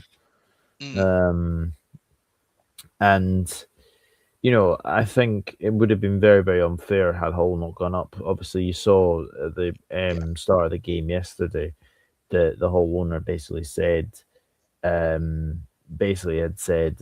he was going to take legal action if Hull would have gone up. Now, I would have fully supported them because I think if you look at what Hull have done, they played very, very well against a Millwall side who were very, very good. I mean, Millwall fans are no happy at the fact that they finished, third and didn't go up. Hull finished sixth and obviously went up as well. But I think, as I said, it would have been an absolute travesty had Hull not gone up yesterday. So I was very happy with the fact that Ollie McBurney basically did a FU to Steve Clark and basically said, "Yeah, I've just scored the winner for Hull." But no, look, I think whoever won that playoff final yesterday, I think was going to be very, very. They will be the favourites to go straight back down, I think. Because it'd be interesting to see how much Hull will get from obviously the playoff final as well. But as well as that, it's a very good story because they had a transfer embargo at the start of the season. Yes. And you heard the owner yesterday, they were basically waiting for Las Palmas to get relegated for them to sign Ollie McBurney. So again, that's another very, very good story as well. But I think Middlesbrough will come back again. I think they'll be a fine. I do say though, I think Hayden Hackney will be away. Don't know where though. But he's a very, very good player. So I would be very, very shocked to see him at Middlesbrough. And that manager they brought in as well, Melberg, I think his name is. He's been very, very good. He's done a decent job. Mm-hmm. Yeah, so I think Borough will be there or thereabouts. But I think the EFL are breathing a huge sigh of relief that Hull went up yesterday. Oh, 100%. Because had they not, they would be in a serious lot of trouble, I think. Manny, Carl, what do you think should happen to Southampton? Do you think the EFL got it right? Who wants to go first? Carl, guess first. So I live about 40 minutes north of Southampton, right? So there's a lot of Southampton fans where I'm based. Okay. Yeah. Some have said they're getting absolutely fleeced by the EFL. Some are saying that what has happened is justified, and it's sickening. And then there are a lot of season ticket holders that are pissed off because the fact that they paid for hotels, tickets, and travel expenses and so on to get to Wembley, and now they are either trying to find their money. They're trying to find their money back, or they're shit out of luck. Regarding the team, so it's a good job you came to me for this one because I do recall. I've got to go back a long time ago now before I even started watching the NFL. The New England Patriots were done by a very, very similar sort of thing. Now they got done. Now their head coach Bill Belichick got done for spying on the New York Jets. Which, if anybody knows anything about the New York Jets, are they're the equivalent of Tottenham. I'd have to say that's the best analogy I can give them. Yeah. And he got caught cheating, got caught spying on them, and basically what ended up happening was they got found out by the NFL, and the commissioner slapped them down with a huge fine on the franchise and on the head coach. And they also took away, I think they took away 2 of our draft picks in 2020 in 2005, if I'm not mistaken. Mm-hmm. So they hit us down hard for that, right? And rightly so. Southampton should have at least a 10-point deduction. But the whole point, they're only penalising for 2 separate instances. But there's 4 months in between. You've got to wonder, surely there was something going on in between those 2 instances. Because if you did it once, I always say if you do it once, it's a mistake. You do it twice, it's a choice. You did it twice. Yes. So clearly, there's probably more that's gone down. And if the likes of Oxford, it's not just Oxford United, well, who was the 2 that just missed off the playoffs? Wrexham and Derby as well, wasn't it? Yes, Wrexham and Derby. Yeah. They'll appeal to the EFL saying, well, hang on, thanks to Southampton cheating and spying, surely then it's an absolute mess. And the EFL has got to get this spot on. If they just slap them down with a huge fine and a 4-point deduction, that's nothing. I'm not saying relegate them to League One because they won't go that far. Well, They might do, but Southampton are not exactly rich for cash. But stick that. I'd honestly, if anything else, I say right now it's a 10-point deduction. Anything else, any more teams that come aboard and say, yeah, they were cheating here, I'd be putting 5-point penalties on every single one that comes through. Yeah. So to a certain point, if you get to like a 50-point deduction, you might as well just relegate them to League One anyway. At that point, because it's pointless. If that 19, I think it was 19 games that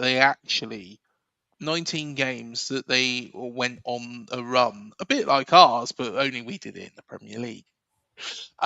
Sorry, Saints fans, I had to push that in. But during that period, they got so many wins. If those teams come out, firstly, it can't be a case of Wrexham lost 5-1 against Southampton in the run-up. And if Wrexham have been found to, be spied on, then, you can turn around and say, well, actually, that is a reason for, a claim from Wrexham. They've really brought the whole thing into disrepute. And the last thing I'll probably say on it as well is that more has come out about the young lad that they were sending round. He was an intern. He was being told to do things by people that should have known better. Tom Eckhart should have known better. He cannot survive in his job. I thought during that run, he's a bloody good manager. Of course, he's destroyed all of that through this. He cannot stay in his role at all. And like you say, Carl, do it once, it's a mistake. Hold your hands up. You could say that was a little bit what like Marcelo Bielsa did. Yes. But it's not once, it's 3 times that we know of. 2 of those, of course, they haven't won. Southampton have offered that information. They're not going to offer, oh yeah, we spied on Wrexham and then we went and beat them 5-1, and so on and so forth. All the teams that are around them. I think they're going to be in a lot of hot water because there's going to be challenges here, there, and everywhere. And the club are wrong to have sent an intern and made him do something that. He's not chosen to do that. They've taken advantage of somebody. It's completely and utterly wrong. And the more I read about it, I felt sorry for Southampton at first. It becomes more and more and more difficult to feel sorry for them the more that you read into this. Manny, what's your thoughts? Can't disagree with anything that you've just said, Craig. Either you, Carl, or Doug. And the way I look at it as well is, and obviously this sort of segues into this quote here from PFC TV 122 saying that the championship playoffs next year will be extended from 3rd to 8th. So I think for what it's worth, maybe, we were talking about this, Craig, I think. And I think, for what it's worth, it'll give some hope to the Southamptons and Middlesbroughs of the world that, it's still not completely lost. But one thing which I always say is that it's a little bit like if you're an athlete, be it a power lifter or, as Carl would probably testify, an American football player, where you need a great level of athleticism. It's like if you take these performance-enhancing drugs, regardless of how well you do, if you are deemed to have taken them and gone against the rules, you are a cheat, and you've got to have the book thrown at you. It's as simple as that. And I would perhaps concur with Carl that maybe a harsher point deduction would be in order. I think 10 sounds like a good ballpark, although I probably would go for 9. That's 3 for each. That's just the base value. That's all I got. That's just the base value. That's the minimum. Yeah. That's the minimum I would give them. If anything else comes around, then I'll be adding more onto it. It's a ballpark figure, so to speak, and I like the way you put it. I'm also really glad, though, that no Arsenal fans have come out and said, hey, wait a minute, maybe that Southampton intern was spying on us. we should go to the FA Cup semi-final. Maybe we should retroactively win it. I mean, I'm just glad that there are no Arsenal fans saying any of that rubbish. But here's the thing: cheating in any particular walk is just completely unethical. It's absolutely wrong. And if it has been going on for a long time, then the club obviously have got to be punished. And Craig, I will say this right now: when you talk about how Southampton being strapped for cash means they can't be punished, just take a look at what's happened with Sheffield Wednesday, albeit for different reasons. So, clubs can be, very badly hit. And depending on the severity of this particular crime, it will remain to be seen what happens to Southampton. I think they will receive a bigger points deduction. I wouldn't go so far to, relegating them. And it sort of uncomfortably brings back memories of that whole match-fixing scandal in the early 90s. Probably, some of our younger friends might not know about that, but Craig, you might know how Marseille were, found to have colluded with another lower league club a club that is quite low in Ligue 1 to, fix the results so that Marseille could win the league and then go on to win the European Cup as it was. And, none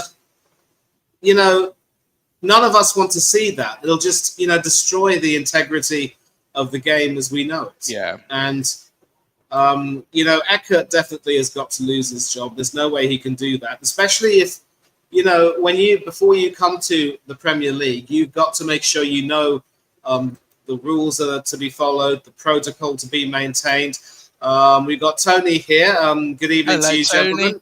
Tony, if you do want to join us, the link is at the top of the page. I will pop it again. Feel free. Understand, though, if you don't want to. Those spawny charlatan bastards sent you down. That's all I'm going to say. Yeah, but, that's sort of the way it is. But I think Southampton can really have no complaints about everything. And, they're just going to have to make sure they avoid indulging in all of that nonsense from here on in. And it's a lesson to the rest of the league. Of course, it does seem rather ridiculous that teams in the lower leagues, the Championship and, the lower leagues might end up getting punished. But, more blatant rule breakers are just given comparative slaps on the wrist in return. But, that's a story for another day. And all we can say is, justice delayed is still justice, even if it may be denied in some cases. You can bookmark this. Southampton Middlesbrough first game of the season. Oh, it's going to be spicy. As well as West Ham Millwall. Yeah. Yeah.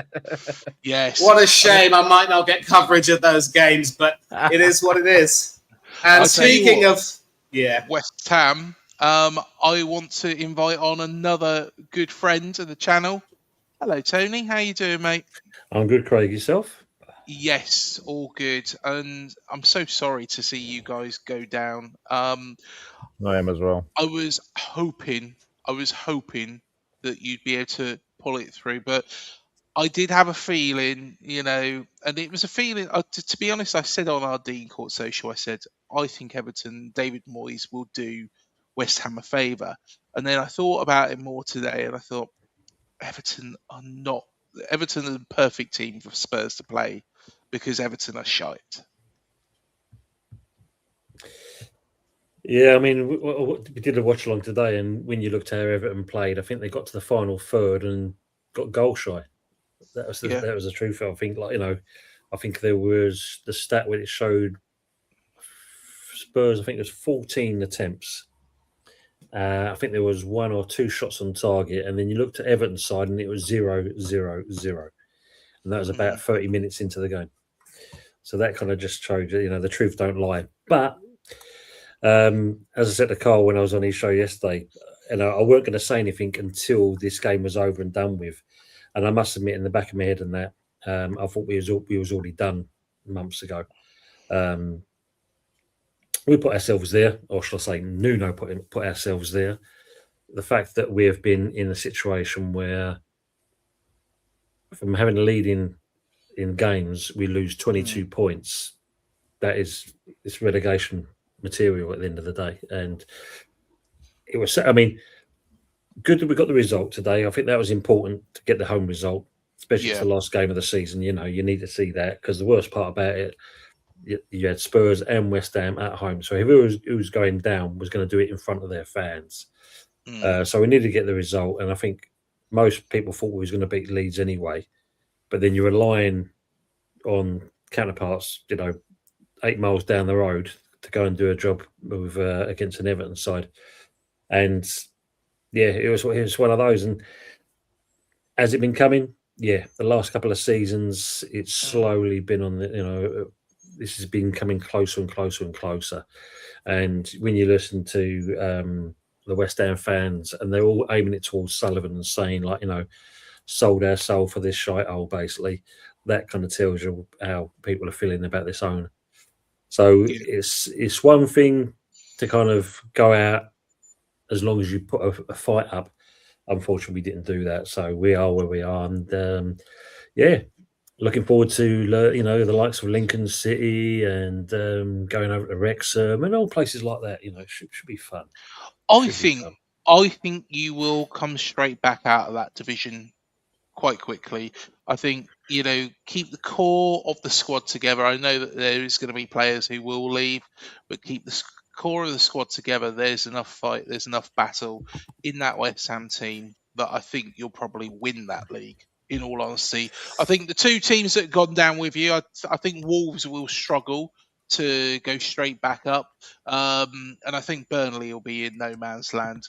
But I think you will be absolutely fine. To be honest, and of course, I've got family members who are West Ham fans, so I know quite a bit about the situation. I've spoken to yourself, I've spoken to Lewis, I've spoken to James at E20 TV, and I'm going to be truthfully honest.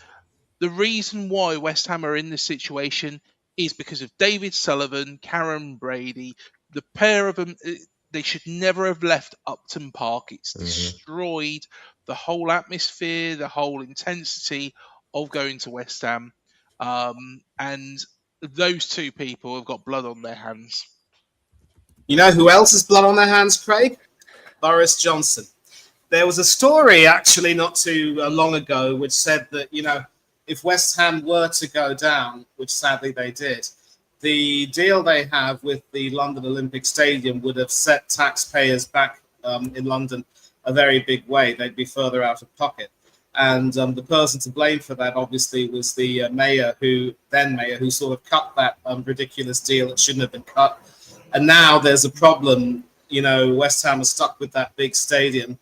I don't know if the revenues that are going to come from playing Champions League football will be enough. So there are going to be a lot of harsh decisions to be made. Tony, do you remember what they did with the Boleyn ground? Is it still running, or is it used as the academy centre, or what's the story? Flats. They're all flats. It's flats. The only thing that's reminiscent of the Boleyn ground now is the street names. Just like Highbury, isn't it? Just like Highbury, exactly. Just like Highbury. You go around, I think it's the corner of Priory Road and the Service Road. I think there's something on, someone's painted on the wall of what was the old stand, and that's about it. That's the only thing that resembles the actual ground. But it was, I tell you what, this is what pisses me off with some chairmen, and I can tell you why it was. It's because David Sullivan wanted to put the money by selling that, turning it into flats, into his pocket. That's what he's done.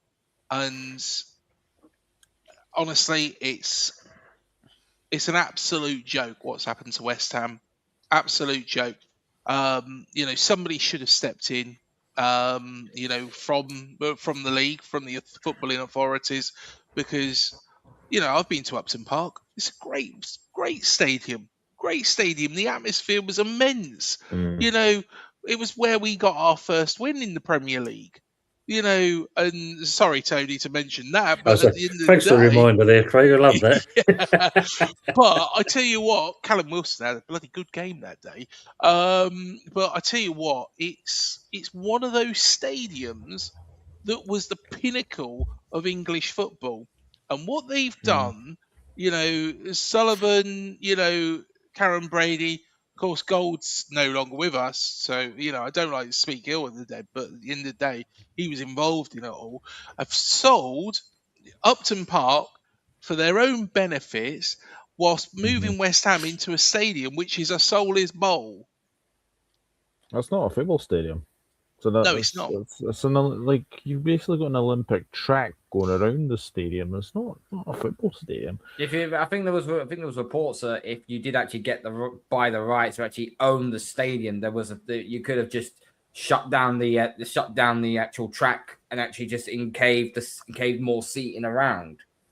Yeah, that would have got more closer to the pitch than usual, but obviously that's not happened.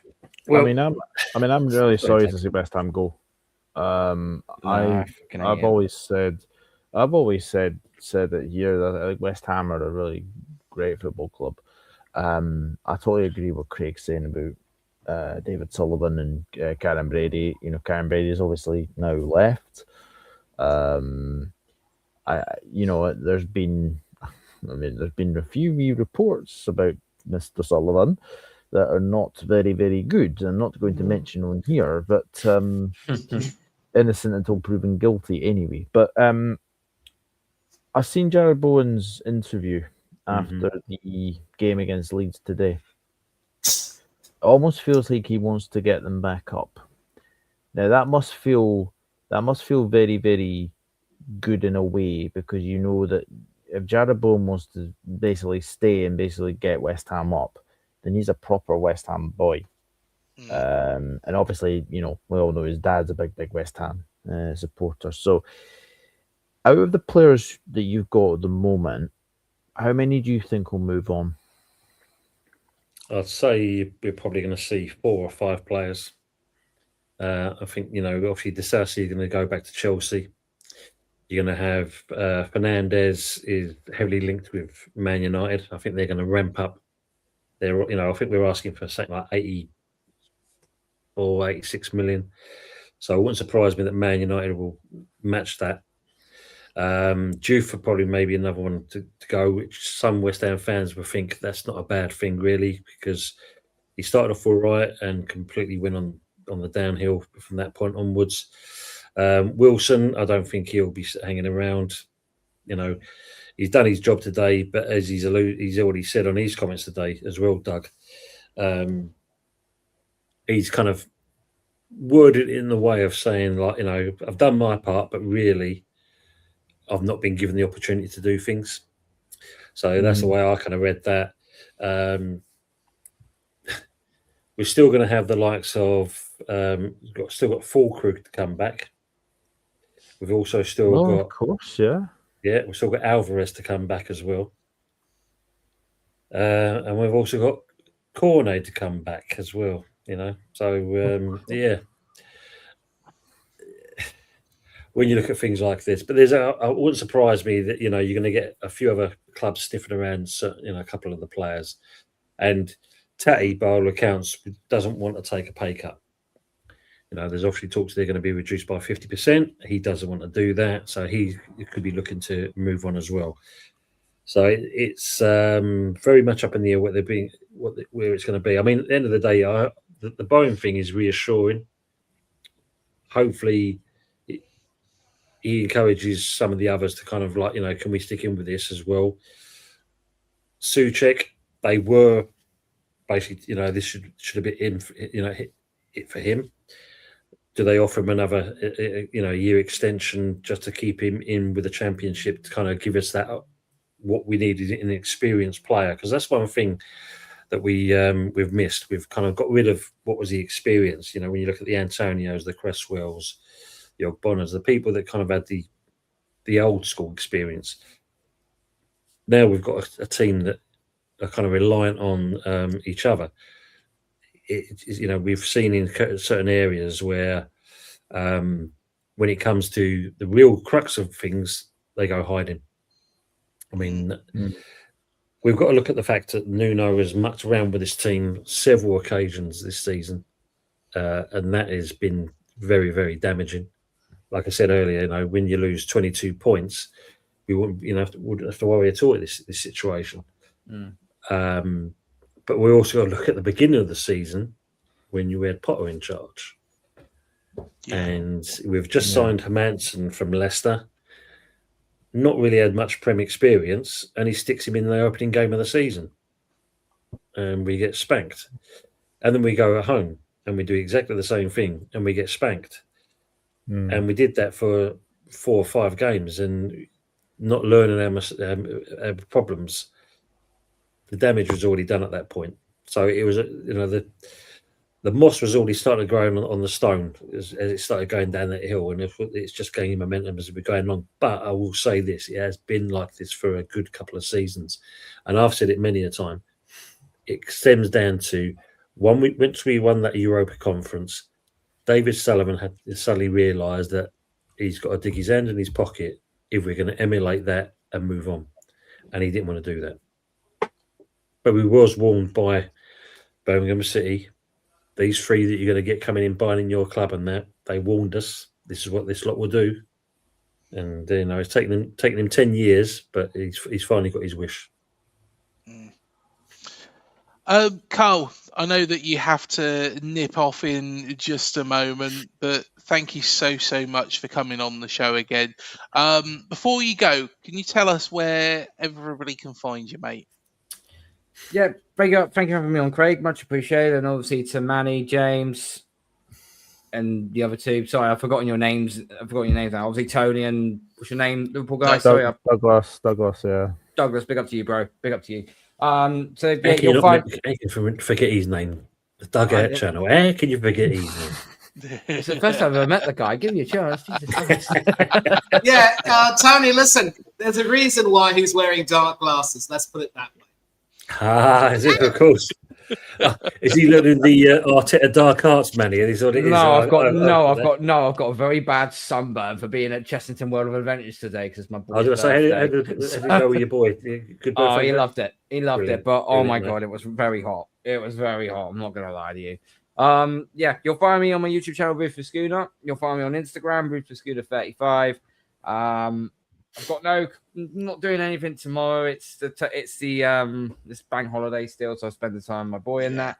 Tuesday, I will be doing something on the channel because from Tuesday onwards, it's prep time. We play PSG on Saturday, so there's going to be a lot of content going around about that.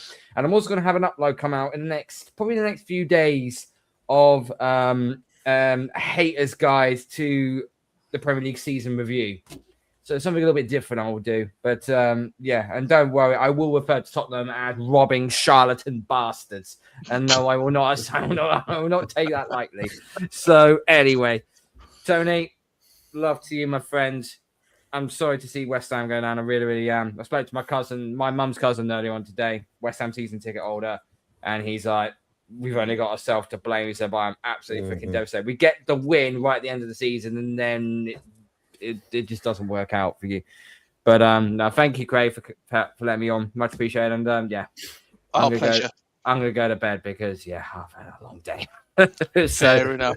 Big up to everyone. Smash the like. Make sure you keep subbing to the legends while you're at, and subbing to all these people around as well. So big up everyone, and I'll see you on the next one, guys. Legend, Carl. Mate, I'll speak to you soon. Take care, mate. Take care. See you, Carl. There we are. Thank you to Carl, and make sure that you subscribe to his channel.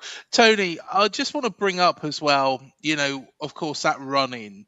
You had that game against Newcastle, and Nuno, knowing how important that was, how he messed it up in the first 20 minutes. It was the first 20 minutes. It was he left Tati Castellanos off the pitch. When he come on, he was the best player on the entire pitch for both sides. Absolutely. I mean, funny enough, when I did the watch along, as soon as I saw the lineup, I thought to myself, no, here we go. This is not good at all. And when you had 3 at the back, and it's like, why have we got 3 at the back? And of all the people he's picking there, and going back to, like I said, with the first goal especially, this is where certain players show their true colours. Manson, surely you must realise for the last 5-6 minutes, Newcastle have been literally knocking on the door and you play a ball out to Tadibo who's not even looking at the ball, by the time he's realised it's played past him, Harvey Barnes has already took the ball off him at this stage. The ball gets whipped in, and it's an easy goal and 1-0. The second one, again, we're exposed at the back. You find that Disasi's too far forward. Asula's in front of him at this stage, and they only got him and Hermansen to beat. Mavropanos decides he's got to kind of cover the player on the left-hand side, which then leaves him even more free. And as soon as the ball was played at that stage, it was too late, and Asula scores for fun. And then he makes the change, and it's like, and these are the things that's literally killed our season. It's them where he tinkers around. He's done it quite a lot this season. Tinkered around, moving the team around. I'll try it with this formation. I'll try it with this player. I mean, I felt sorry for Kyle Walker-Peters. I mean, he gets dropped for Wan-Bissaka. Yeah. And Wan-Bissaka's not been great the last, 5 games. Maybe because he kind of got stuck out in the Congo, obviously with his national team, but even still, it's the fact of you drop someone that was in decent form for someone that, was hammer of the year last season and shown nowhere near that expectations this season, and he sticks with him. You can't be mucking around. You know full well, and this goes for all of you guys of the teams you support. If you know you've got relegation or the threat of relegation looming, the one thing you're going to do is not kind of bend over backwards and say, there you go, just take me. You're going to put up the most defensive form to stop any team scoring anything past you, so you stay in the league. But Nuno, no, he's got different ideas, and it has severely punished us. Don't get me wrong, the players have got to do the job. But surely, and this is where, for me, I've always said Bowen should never have been made captain.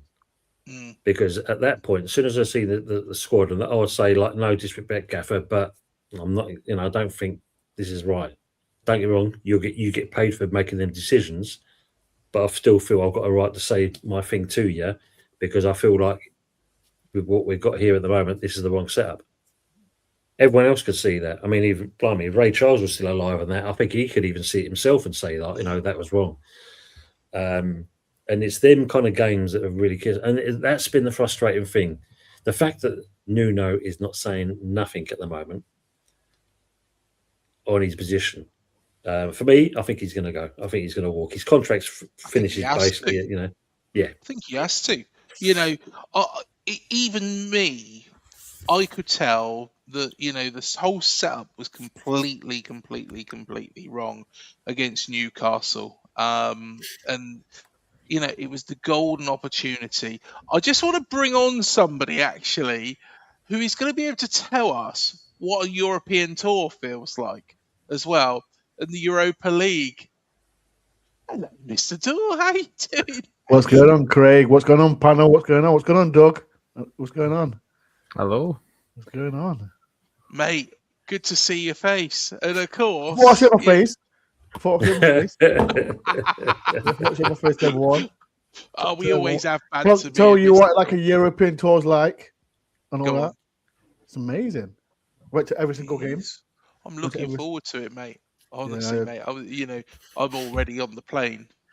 Great. All I'm going to tell you is you better save every single penny. Every single penny, man. Because it's absolutely worth it, man. Go to like I said, I went to all 16 games, home and away. Mm-hmm.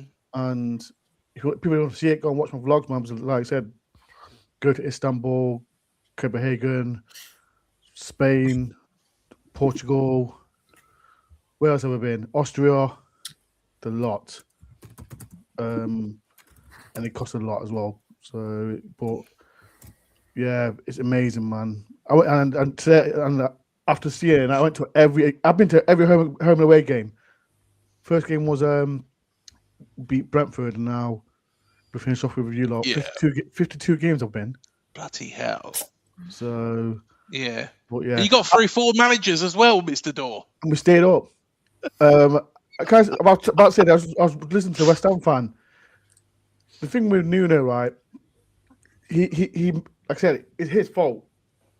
He wanted to leave Forest because we didn't know what competition that we was going to be in, conference or the Premier or the Europa, and he was like, he wants the players now, but you can't bring players in till you know what competition that you're in. And then he opened his mouth, and I thought, because when you beat us 3-0 at the City Ground, I personally thought, well, you're asking for it now, and then it is what it is. And me personally, like I said, I you saying that you think he'll go, I think he'll get you back up.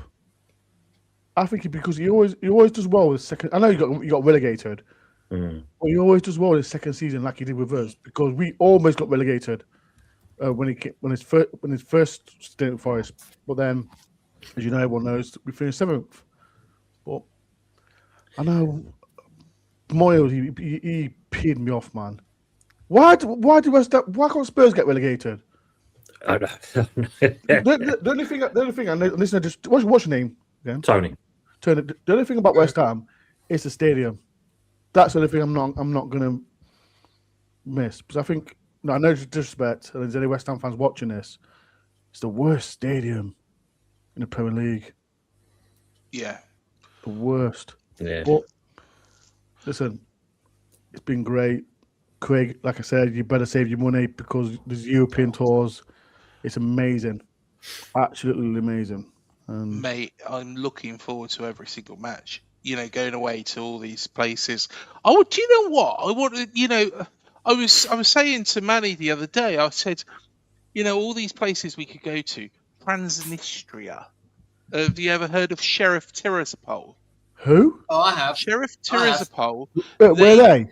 They beat Real Madrid in the Champions League. Oh, do they wear yellow? Do they wear yellow? Yes, they do. Yes. Yeah. They're in. It's part of Moldova.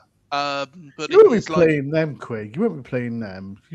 Mate, honestly, but do you know what teams are in the Europa League next season? There's a few. There's a few that have already qualified. I think there's about. If you look on social media, there's always there's a list that's been qualified for the Europa League. So there's about 7, I think, so far. Yeah, I don't know what the website is. The website on saying what team that you could possibly play. Yeah. In the Europa League, and listen, who cares? Like I said, when we qualified, the first thing is who we got, and then but when you're in it, you think yourself, bloody hell, these teams are playing like I said, visiting went to Betis, Stern Graz, Utrecht, Braga. Don't mention Braga, that was the worst one. Istanbul. Copenhagen, and then going Porto, and then we end up Villa Park, where I don't talk about Villa Park. But yeah, it's going to be amazing for you, Craig. Amazing, mate. I cannot wait. I think the thing about the Europa League, obviously, and the Champions League is that the best thing I would possibly say is it wouldn't be wise to speculate about which team you could be playing. Just let the draw take its course, and then you'll go from there. And Dor, obviously, you mentioned you went to visit Sturm Graz. That was, of course, formerly called the Arnold Schwarzenegger Stadium. That would have been, an experience. And of course, you had a repeat of that famous clash against Malmo, where, back in the day, Forest won the European Cup playing against Malmo. Yeah. And next season, they beat a Hamburg team that had Kevin Keegan. But I actually know a Forest fan answering to the name of he goes by the long-haired Yeti. He's got his own channel on Yeti. YouTube. I know he is. Yeah, and basically what he was telling me was that the way things were going, Europe was sort of the side quest, but staying in the Premier League was always going to be Forest's bread and butter. But all things considered, you had a really good campaign, I would say. Let me respond to that, because, like I said, I know Yeti, and he's been watching my channel for years. But I disagree with him. No disrespectfully, let's say that, and I don't like to brag about it. I went to every single game, and when you're there, it's like saying, yes, Premier League is the most important place to stay in, and yes, it was. But I wanted to win it. We had the chance to win it. And when we lost to Braga what a horrible game, and then we lost to. Sorry, just a minute. But Doug has to leave. Oh yes, Doug. Thank you so much for coming on, mate. And always a pleasure. Just give a quick shout out for your channel as well. Doug, big up, Doug. Yeah, the Dugout Football channel on YouTube. I've had a bit of a break recently, but I'm coming back. Come back, Doug. Get back on YouTube, my friend. Get back on. Definitely, mate. Definitely. I'm definitely coming back next season. So yeah, I'm already behind the scenes. I've got a new logo as well, so that's new. I don't want to rub it in, but I'm looking forward to playing at Liverpool next season again and get 3 points from Anfield. Yeah, you're on for a hat trick of wins at Anfield, aren't you? Yeah, Liverpool. It's standing 3 points at Anfield. Just thought I'd tell you that. We'll definitely catch up if you're up for it during the World Cup, of course. We're not watching the World Cup. No one's watching. Without Gibbs White, we're not watching World Cup. No, to be honest, I don't blame you. I'm naffed off that Alex Scott isn't in it, but yeah. You know what? Why Alex Scott not got in? Even Jane Bowen. Why is these players not got in? I know. It's rubbish, isn't it? But Doug, no, thank you so much, mate. And we'll catch up soon. Yeah, nice to catch up with you. See you later. Take care. Cheers, mate. See you later. See you, Doug. Cheers, mate. Bye-bye. Yeah, Sador, you were mentioning that you wanted to enjoy the experience. You wanted to win, right? The Europa League. Yeah, it's all right. When you hear concentrate on the Premier League, yes, you've got to concentrate on the Premier League because we want to stay in. We want to stay in there. But at the same time, like I said, for myself, my personal experience, when you're traveling and watching your club, and then you get to like the quarterfinals, your main aim is you got a chance of winning it now, because at that time when prayer come in and people can slag off Sean Dyche as much as they want. Like I said, he came to Forest, he beat Liverpool 3-0. We beat teams like Brentford who were unbeaten, and we beat teams like we beat West Ham 2-1 as well. But sometimes you gotta think, traveling to all these games, like I said, we beat Fenerbahce 3-0. We went to Midtjylland, who were never.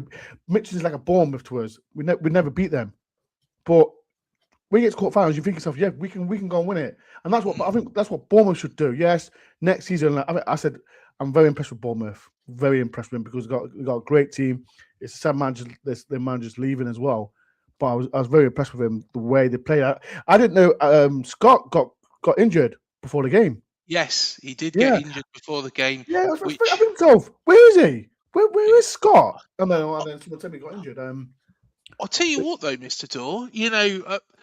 One thing I thought about you earlier on the season, I thought Forest didn't look very good when you come down here, and you probably can understand where I'm going with this.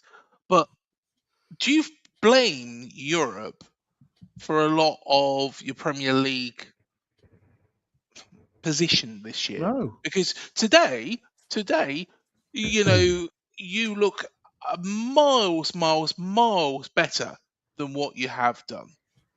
Not one bit. Because people need to remember, like, when we were in Europe, we went to, I don't know who we beat someone, and then we beat Liverpool. Did we beat Liverpool? We beat someone on the Sunday. We beat Brentford. Yes, we beat Brentford, and then I think it was especially under Dyche. Like I said, we was beating teams comfortably in Europa. Then we're back on a Sunday, and then we're winning. So when you say about playing Thursday, Sunday, no, I don't believe it at all. We had a big squad. We had a massive squad, but I just don't believe in him. Players are leggy and all that. No, we've got a good squad. I think, like I said, especially under Dyche, he come into Forest, and I thought he did well, but then you're gonna hear the player power. Some players wasn't listening to Dyche, which I think is a disgrace, if I'm honest, because his job was we was in the bottom three. I remember when we beat West Ham 2-1 at their place. That was a massive game for us. And then again, we getting poor results. And then when Prayer come in, like I said, we beat Fenerbahce, we beat Midtjylland, 2 on penalties, and then 3 days later we beat Spurs 3-0 at their place. So with all this, I think Bournemouth will be all right. They just need to they need a bigger squad. I hope so, mate. I hope so. But they've got a good team, man. Like I said, I've been impressed with them all season. I think you've not lost a game since you sold Semenyo, have you? No, we haven't actually. Honestly, it's bonkers. You sell your best player, and in fact, have you seen Rayan as well? He's a very good player. Rayan is unbelievable. What we've done is we've signed a player that is similar to Semenyo to play in the same. Yeah, he's going to be better than Semenyo. I think he is better than him. And this is what I like about Bournemouth. Like I said, people can say, "Oh, like I'm not trying to disrupt Bournemouth. They're a small team, but they play great football." Like I said, they get a new manager in when his finger leaves. But listen, all I'm saying is, Craig, enjoy it, because like I said, I enjoyed myself, Des, Dave. We went to every single game, and I enjoyed every single visit. So, like I said, I did a vlog for every single game. So if you want to see the vlogs, people go and see them, because like I said, it's amazing. It's amazing what I've done. Like I said, no regrets at all. Like I said, I spend loads of money on it, but listen, it's worth it. It's worth every single penny. I might never ever see us do it again. That's the thing. That's the thing. And that's why everyone thinks I'm bonkers, because, like I said, you know who I am, Craig. I follow Forest everywhere. Yeah. And I stand by what I mean. I do. I follow it everywhere. Even when things are falling off our stadium. Exactly. That's what. Listen to right. I'll never forgive. I'll never forget you about that. I was speaking to I don't know if you know him, Sam, from Yes. Yeah. And he did a little dig as well about that. I mean, listen, I've got no problem with Bournemouth, but that time you lot cheated over it, and you know you did, Craig. You lot cheated because we was coming for your neck. We was coming for your neck, and you had the cheek to send me a video of when the weather. A windy day. Windy day. Listen, sorry, I keep forgetting your name was some fan. Listen, Tony. Bournemouth had about 11 players injured. Quite lucky, weren't it? Injured, and then 2 hours before, I think it was 3 hours before the game gets called off. Yeah, right. I was in Bournemouth. That time. Yes. We get the text. Game's off. Cheated. Never forgive you, Doug. Never forgive you, Craig. But I've got no hate. I've got no hate. Do you know what? We just rib each other. And to be honest, I still owe you that Hooters. Is it still there? It's still there. Yeah, you owe me Hooters. Yeah, there we are. Can I ask a question? Like I said, now West Ham are being relegated. Are you looking forward to Millwall away? And that'll be interesting. They're a bit more subdued than they used to be, put it that way. So it will be a very interesting affair going over there. Do you go to games? I'll go to because I do shift work and that. Don't get to go as many games as I used to. Okay. But when I do get the opportunity, I will go and we'll go. Like I said, West Ham has got a great history, man. But like I said, your stadium, mate, it's just soulless. I've been there so many times, and it's nothing. It's nothing. It's just there's no. So the only time it got its soul back is like you see behind me now when we did that. That's the only time that you saw the atmosphere kind of come back. But I mean that was 43 years in the making. And then from that point, but the actual stadium itself. Do you regret? Was you one of the fans wanting Moyes out? No, because for me, if it's like you heard a lot of West Ham fans saying they didn't like the way the football was and this and the other. But for me, I look at it like this. I feel that the moment that we won the Europa Conference is when Sullivan started putting the nails in the coffin for Moyes. I swear at this point he'd said he's not going to renew his contract because even though we got into Europe 3 times times in a year. 3 years running. There was a difference in the style of play from Moyes. It wasn't the same. You could tell there's things. The setup was completely different. The style was different. You weren't getting the same kind of body language from Moyes as well. So I think the writing was already on the wall there. And then you heard this ball that, there was a contract on the table. It got picked up. It got ripped up in front of him, put down, and then there was another contract. All this malarkey. I think Sullivan just didn't want to emulate what we did here with this because he knew he had to put his hand in his pocket. So a lot of fans wanted Moyes out, but I say to him, think about back in the day when Charlton were in the Premier League, and the Charlton fans didn't like it that Kirbishley got the 40 points and literally shut up shop. Yeah, and they did that for a couple of seasons. But look where Charlton are now compared to if they and they're the kind of things you got to look at. It's them things. I mean, fun enough with Yeti, I did message him one day and I said, "Can we have the spirit of Nuno, please? It seems like you've still got him. We've got the body, but the spirit of what he did in that second season still is at the Forest Ground. Can we have it over, please, so we get the actual true Nuno? Because we have not seen that this season at all." I think, like I said, when Nuno was at Forest, like I said, when he arrived, everyone was like, because he wasn't great. He wasn't great at all. Like I said, we kept losing, and we had like that little patch. Yeah. Was beating teams around us and that. But then, and this is why I think if you did stay in the Premier League, I think he would have changed it big time because his job was to stay up with West Ham, but now you got relegated. And I think if you do keep him, I think you go straight back up because you will have his players. Because the problem is, I think when he arrived, we kept conceding left, right, and centre. And then when we brought in players like Milenkovic, who's a top player. Oh, mate, yeah. Yeah. Like I said, we was keeping clean sheets. I'm Murillo as well. We're keeping clean sheets left, right, center. And I think West Ham will get promoted because, and Craig will know, the Championship's poor. It's horrible. It's a horrible league. Horrible league. Because with West Ham, I think they'll get good players. Like Wilson, is Wilson getting released or I don't know? I think he'll want out anyway because I think the way he's been dealt with by Nuno, I don't think he's. If you read his comment today, for me, I could just see. It was a Telegraph about what Nuno was doing with his backroom stuff. So when you look at things like that, it's a case of. I don't think Wilson will hang around because I think he wants to get more game time, and Nuno wasn't giving him that.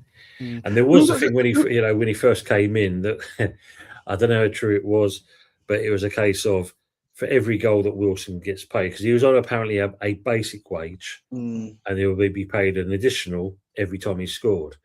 So the kind of thing was the owner saying like you can only play him X amount of times and X amount of minutes.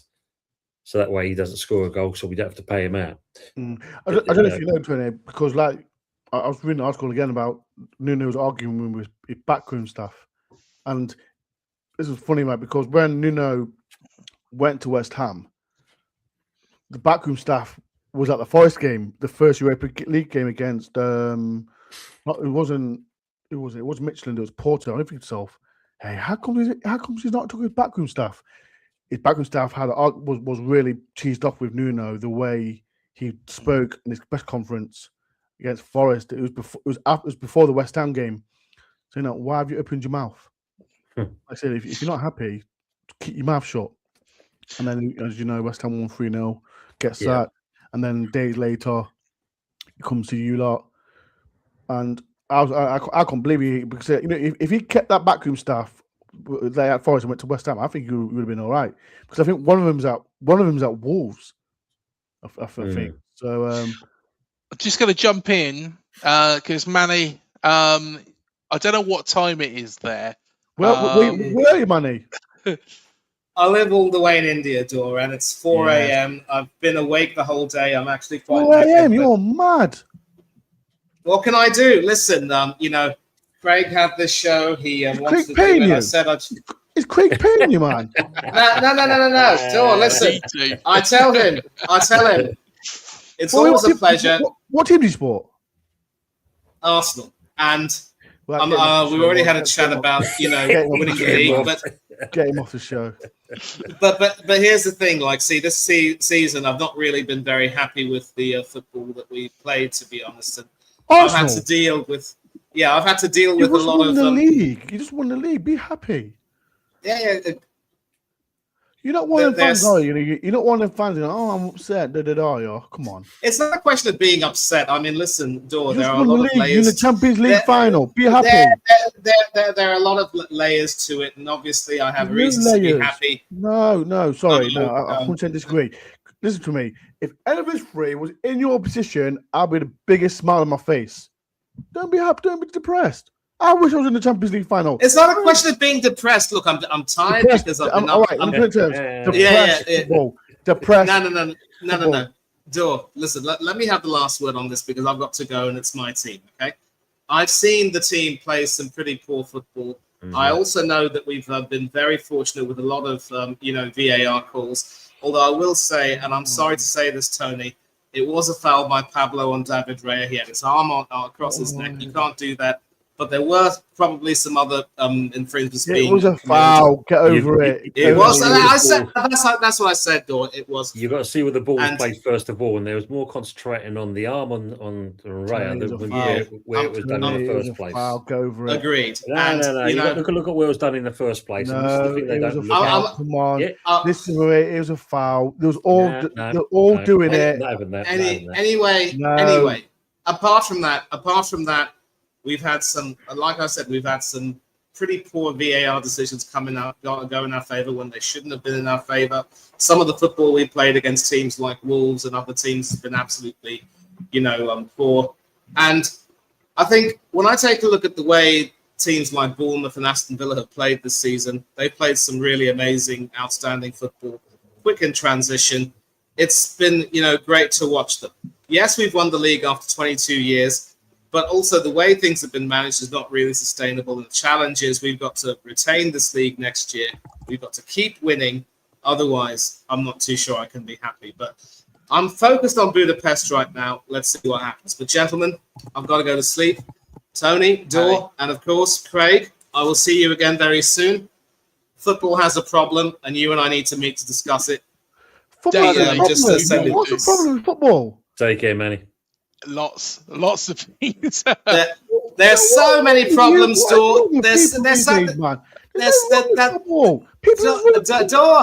Dor, let me say this and I will take leave. There are so many problems with the game. Once you listen to what we have to say, you'll get an idea. Good night, all. God bless. Thanks so much, Manny. All the best, mate. Take care. Thank you. And Tony, I know you've got to shoot as well. I've got to shoot as well, man. I've got to shoot as well. Have you? No, that's fair enough. We'll round up the show. It's been busy. I can't even believe what the time is actually. We've been Craig, what's wrong with football? There's no wrong with football. Football is fantastic. You should be happy. I know Tony got relegated. The only person who should be sad is him. Is Tony. That's the only person who should be sad because they've been relegated. No one else. Tony, I hope you do come straight back up to the Premier League. Thank you, honestly, genuinely do. I will do. I think you will do. Honestly, I think you will do. I've got full. Well, I want to nick some players though. I do want to raid Spurs player. I want to nick Kyle Walker-Peters, and who else I want to raid? Someone else. Fernandez. That's the players I want to nick.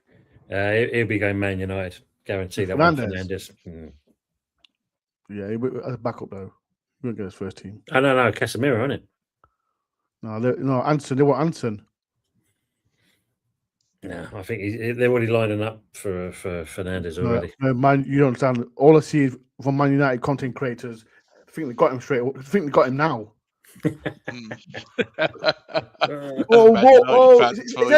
every 2 hours. Oh, he's talking. He's been linked. All this, when all these the famous quotes, he's been linked. They're talking all this crap. Okay, Man United. Make a bid. Make a bid. Yeah. Exactly that. Yeah. Tony, you're a gent. Thank you so much for coming on, and no doubt we'll still catch up and It'd be fine. following the journey back up to the Premier League. You'll do it. You'll do it. And hopefully, you never know. It might be today. It might look as real negative, but if it gets Sullivan and that lot out of the club, Brady gone. Brady gone. Cam Brady gone. Karen Brady's already gone. She's already left. She already left. I mean, like you said, there is something that's that will shed its light soon, and hopefully that will get him out anyway. At least it's just making sure that we can get someone that's going to come in that knows how to run a football club, knows how to care for the passion of what the fans need, the requirements, and as long as we get them kind of things in order, everything else should then fit nicely into place. But with him at the moment in charge, it's always going to be the problem. It will be. Danny Dyer. Get him involved. Yeah, I mean, like I said earlier on, so someone said about Bowen, like, he's staying kind of thing. I said, yeah, well, if you looked at the when they was doing the video with him, if you looked in the corner, you could see this rolling pin doing this in the background. That's Danny Dyer. Junior is just waiting to kind of say, you ain't fucking going anywhere, basically. So he will stay. If he stays, it's great. That's what you want, Yeah. But hopefully, it's not just kind of like them buzzwords, just kind of think, oh, yeah, he is. He's staying, kind of thing. Yeah, buzzwords. I hate them buzzwords. This is the thing. I mean, when we went down in 2000, you had Glenn Johnson and that. He's rallied quite all the West Ham boys. We've got to stick together, so we can get straight back up. Glenn, yeah. Chelsea want you. Do they? He was gone. He was the first one out the door. Yeah. So it's them kind of things. So hopefully that's not the case. But look, we have put ourselves in this position. We've got to hope that whoever's in charge, be it Nuno or somewhere else, the biggest thing more than anything else. Because the thing if you look at Usedor, Marinakis backed him, bought the players, and that's the thing. With Sullivan, he's going to go for the championship. Before you go, would you take Marinakis? Because I always ask the question because people portray Marinakis as this horrible owner. As a Voice fan, he always backs the manager like he backed Nuno. Would you take him? I mean, I'll take with an heartbeat because when you look at someone like that, the one thing is about him is all right. He might be nutty as a fruitcake. He's also passionate. He's passionate about his football. People like drill the negative about Mr. Narkis. Yes, like I said, every owner does good and bad, but no, they don't talk about the good. That Narkis does for Nottingham Forest. Like I said, he's been at club since 2017 now, and now witnessed European football. I thought to myself, we're not going to witness that ever again. And like I said, he backed Nuno, and Nuno opened his mouth for stupidness, and now Marinakis had no choice. Of course, but you got to look at the one thing that Marinakis has done. Sorry, Craig. One thing he's done, which is the thing you've got to have the most respect for, is he got back the land that stadium sits on. That belongs to you guys now. Yeah. And that is worth $1 million in anyone's book because you own the ground that stadium sits on, not the fact that it belongs to someone else. He got that back. So you can do whatever you want with it, kind of thing. And I think that's what he's got up in his eyes. But yeah, someone like him, it's a case of full well. Ruthless in his business decisions. Well, yeah, absolutely. And that's why he's a millionaire at the end of the day. Exactly. Not being funny. When you see them fiery eyes looking down the tunnel and that, your days are numbered. That's it. You're gone as a manager, As much as I like taking the piss out of Evangelos, but you leave him alone, Craig. You leave him alone. When we played you did this last time, Craig. When we played you at the City Ground in the Championship, you were in 21st spot. You were 21st spot in the league under Chris Hughes, and then you shot up. And you cheated. And you lot cheated. We did not cheat. Yes, you did. You cheated. It was the sign fell from the stadium. Right, I sent you the video. We were so close to it against Bournemouth, and Bournemouth cancelled the game because the logo blew off. Woo! Big deal. I could have fallen on somebody's head. And you had 11 players injured, and you had no players We were on 4. We were coming for your neck. Oh, getting called off. It could have fallen on somebody's head. And that night I got drunk. And I don't drink. It's your fault, Craig. It's your fault. That sign could have fallen on somebody's head. It wouldn't. Did it though? It didn't though, did it? At the end of the day, it was in a position where it wouldn't fall on somebody. But at the end of the day, I never forgive you, Craig. We had to do it for Health and safety, they say. Health and safety. Health and safety. Oh, it's absolutely bollocks. Absolutely bollocks, man. Sorry for my language. Well done, Bournemouth, though. Well done. And hopefully you have a good European. Yeah. It's amazing. The question I'll say, I mean, how did you feel, Craig, when Areola said that, he's gone, he's going? How did you feel about that? It was straight after the Arsenal game. And I was like, he was waiting for the perfect opportunity. He was waiting for the perfect opportunity. He wasn't going to do it, after a draw against somebody.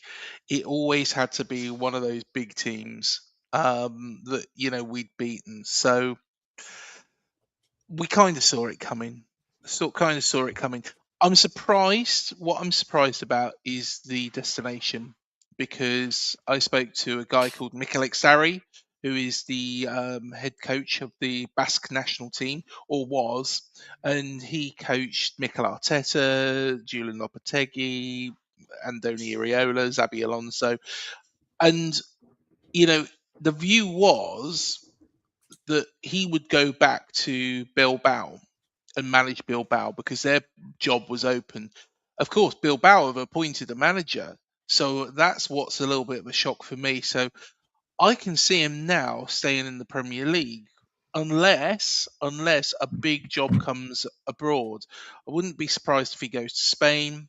I think, though the Liverpool job, actually, if Slot is, cut out, which, to be honest, I think he has kind of been... He's been kind of working under Klopp's shadow for so long.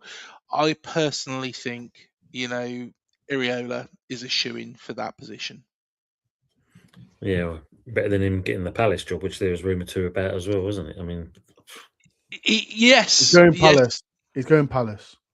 To be honest, I understand it now because there's been lots of discussions about this, and it's because of the schools around Croydon. There is certain type of schools that teach that certain type of Spanish, the Basque Spanish. So therefore, it kind of makes sense why he might go to Crystal Palace. He'd definitely Palace. It would be a complete shock, to be perfectly honest. But, why would he want to go to Crystal Palace? Who cares? Managers come and go, don't they? I think that's what you should think about now. Managers come and go. You're playing European football. I think you're getting a great manager as well. Who's Marco Rose? Yeah, great manager. Yeah, I think all German managers are great. I don't know why, but you're get a great manager. He was the one that brought Haaland through. There you go. There you go. Yeah. I know you got European football. You're gonna get better players. Don't bother raiding Forest because you're not gonna get. You can raid West Ham if you want, but don't bother raiding Forest. Well, I'll tell you who we are meant to be in for, and actually, this actually quite excites me because I think he's a great player. Iliman Ndiaye from Everton. Yeah, he's a good player. It's been mentioned, so I think that would be a very, very, very good bit of business to bring in straight from the get-go. But we shall see. We have been on almost 3 hours, actually. Yeah, that's long. I know. You're mad. I know. So I tell you what, we might as well. And Tony, you've been on a show just beforehand as well. So I tell you what, Tony, give a big shout out to your channel as well because it's fantastic what you do. What's your channel, Tony? I'll subscribe. Hammers Football TV. Yes, let me check it, man. Hammers Football TV, yeah.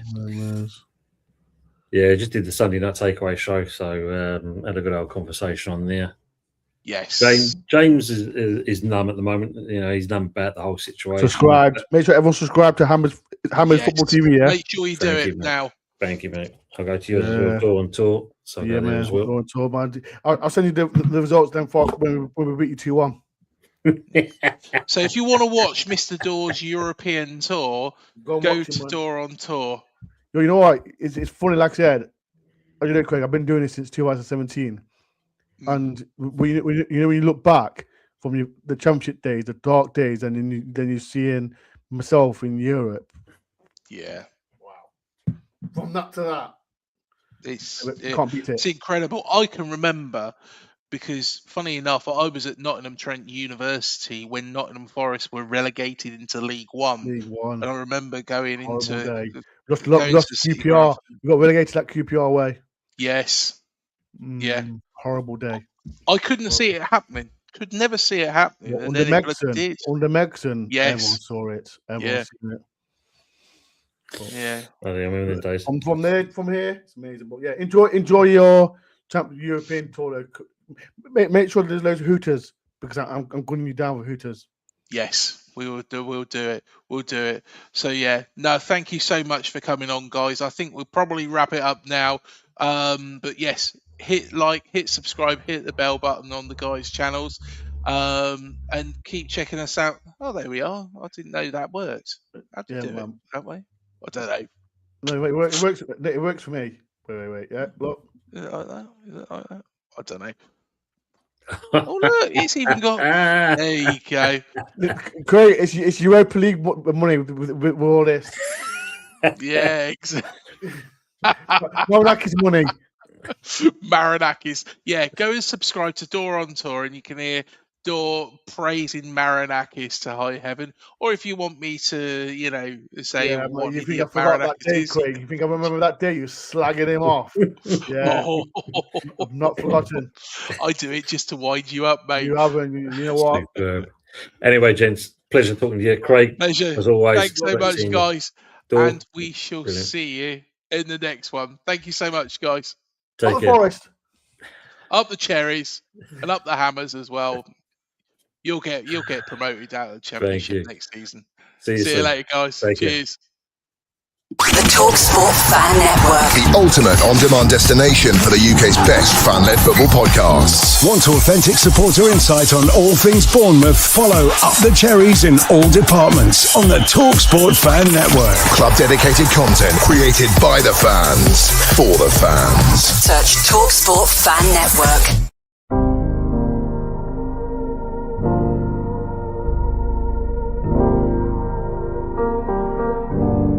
I should be like you, Mel.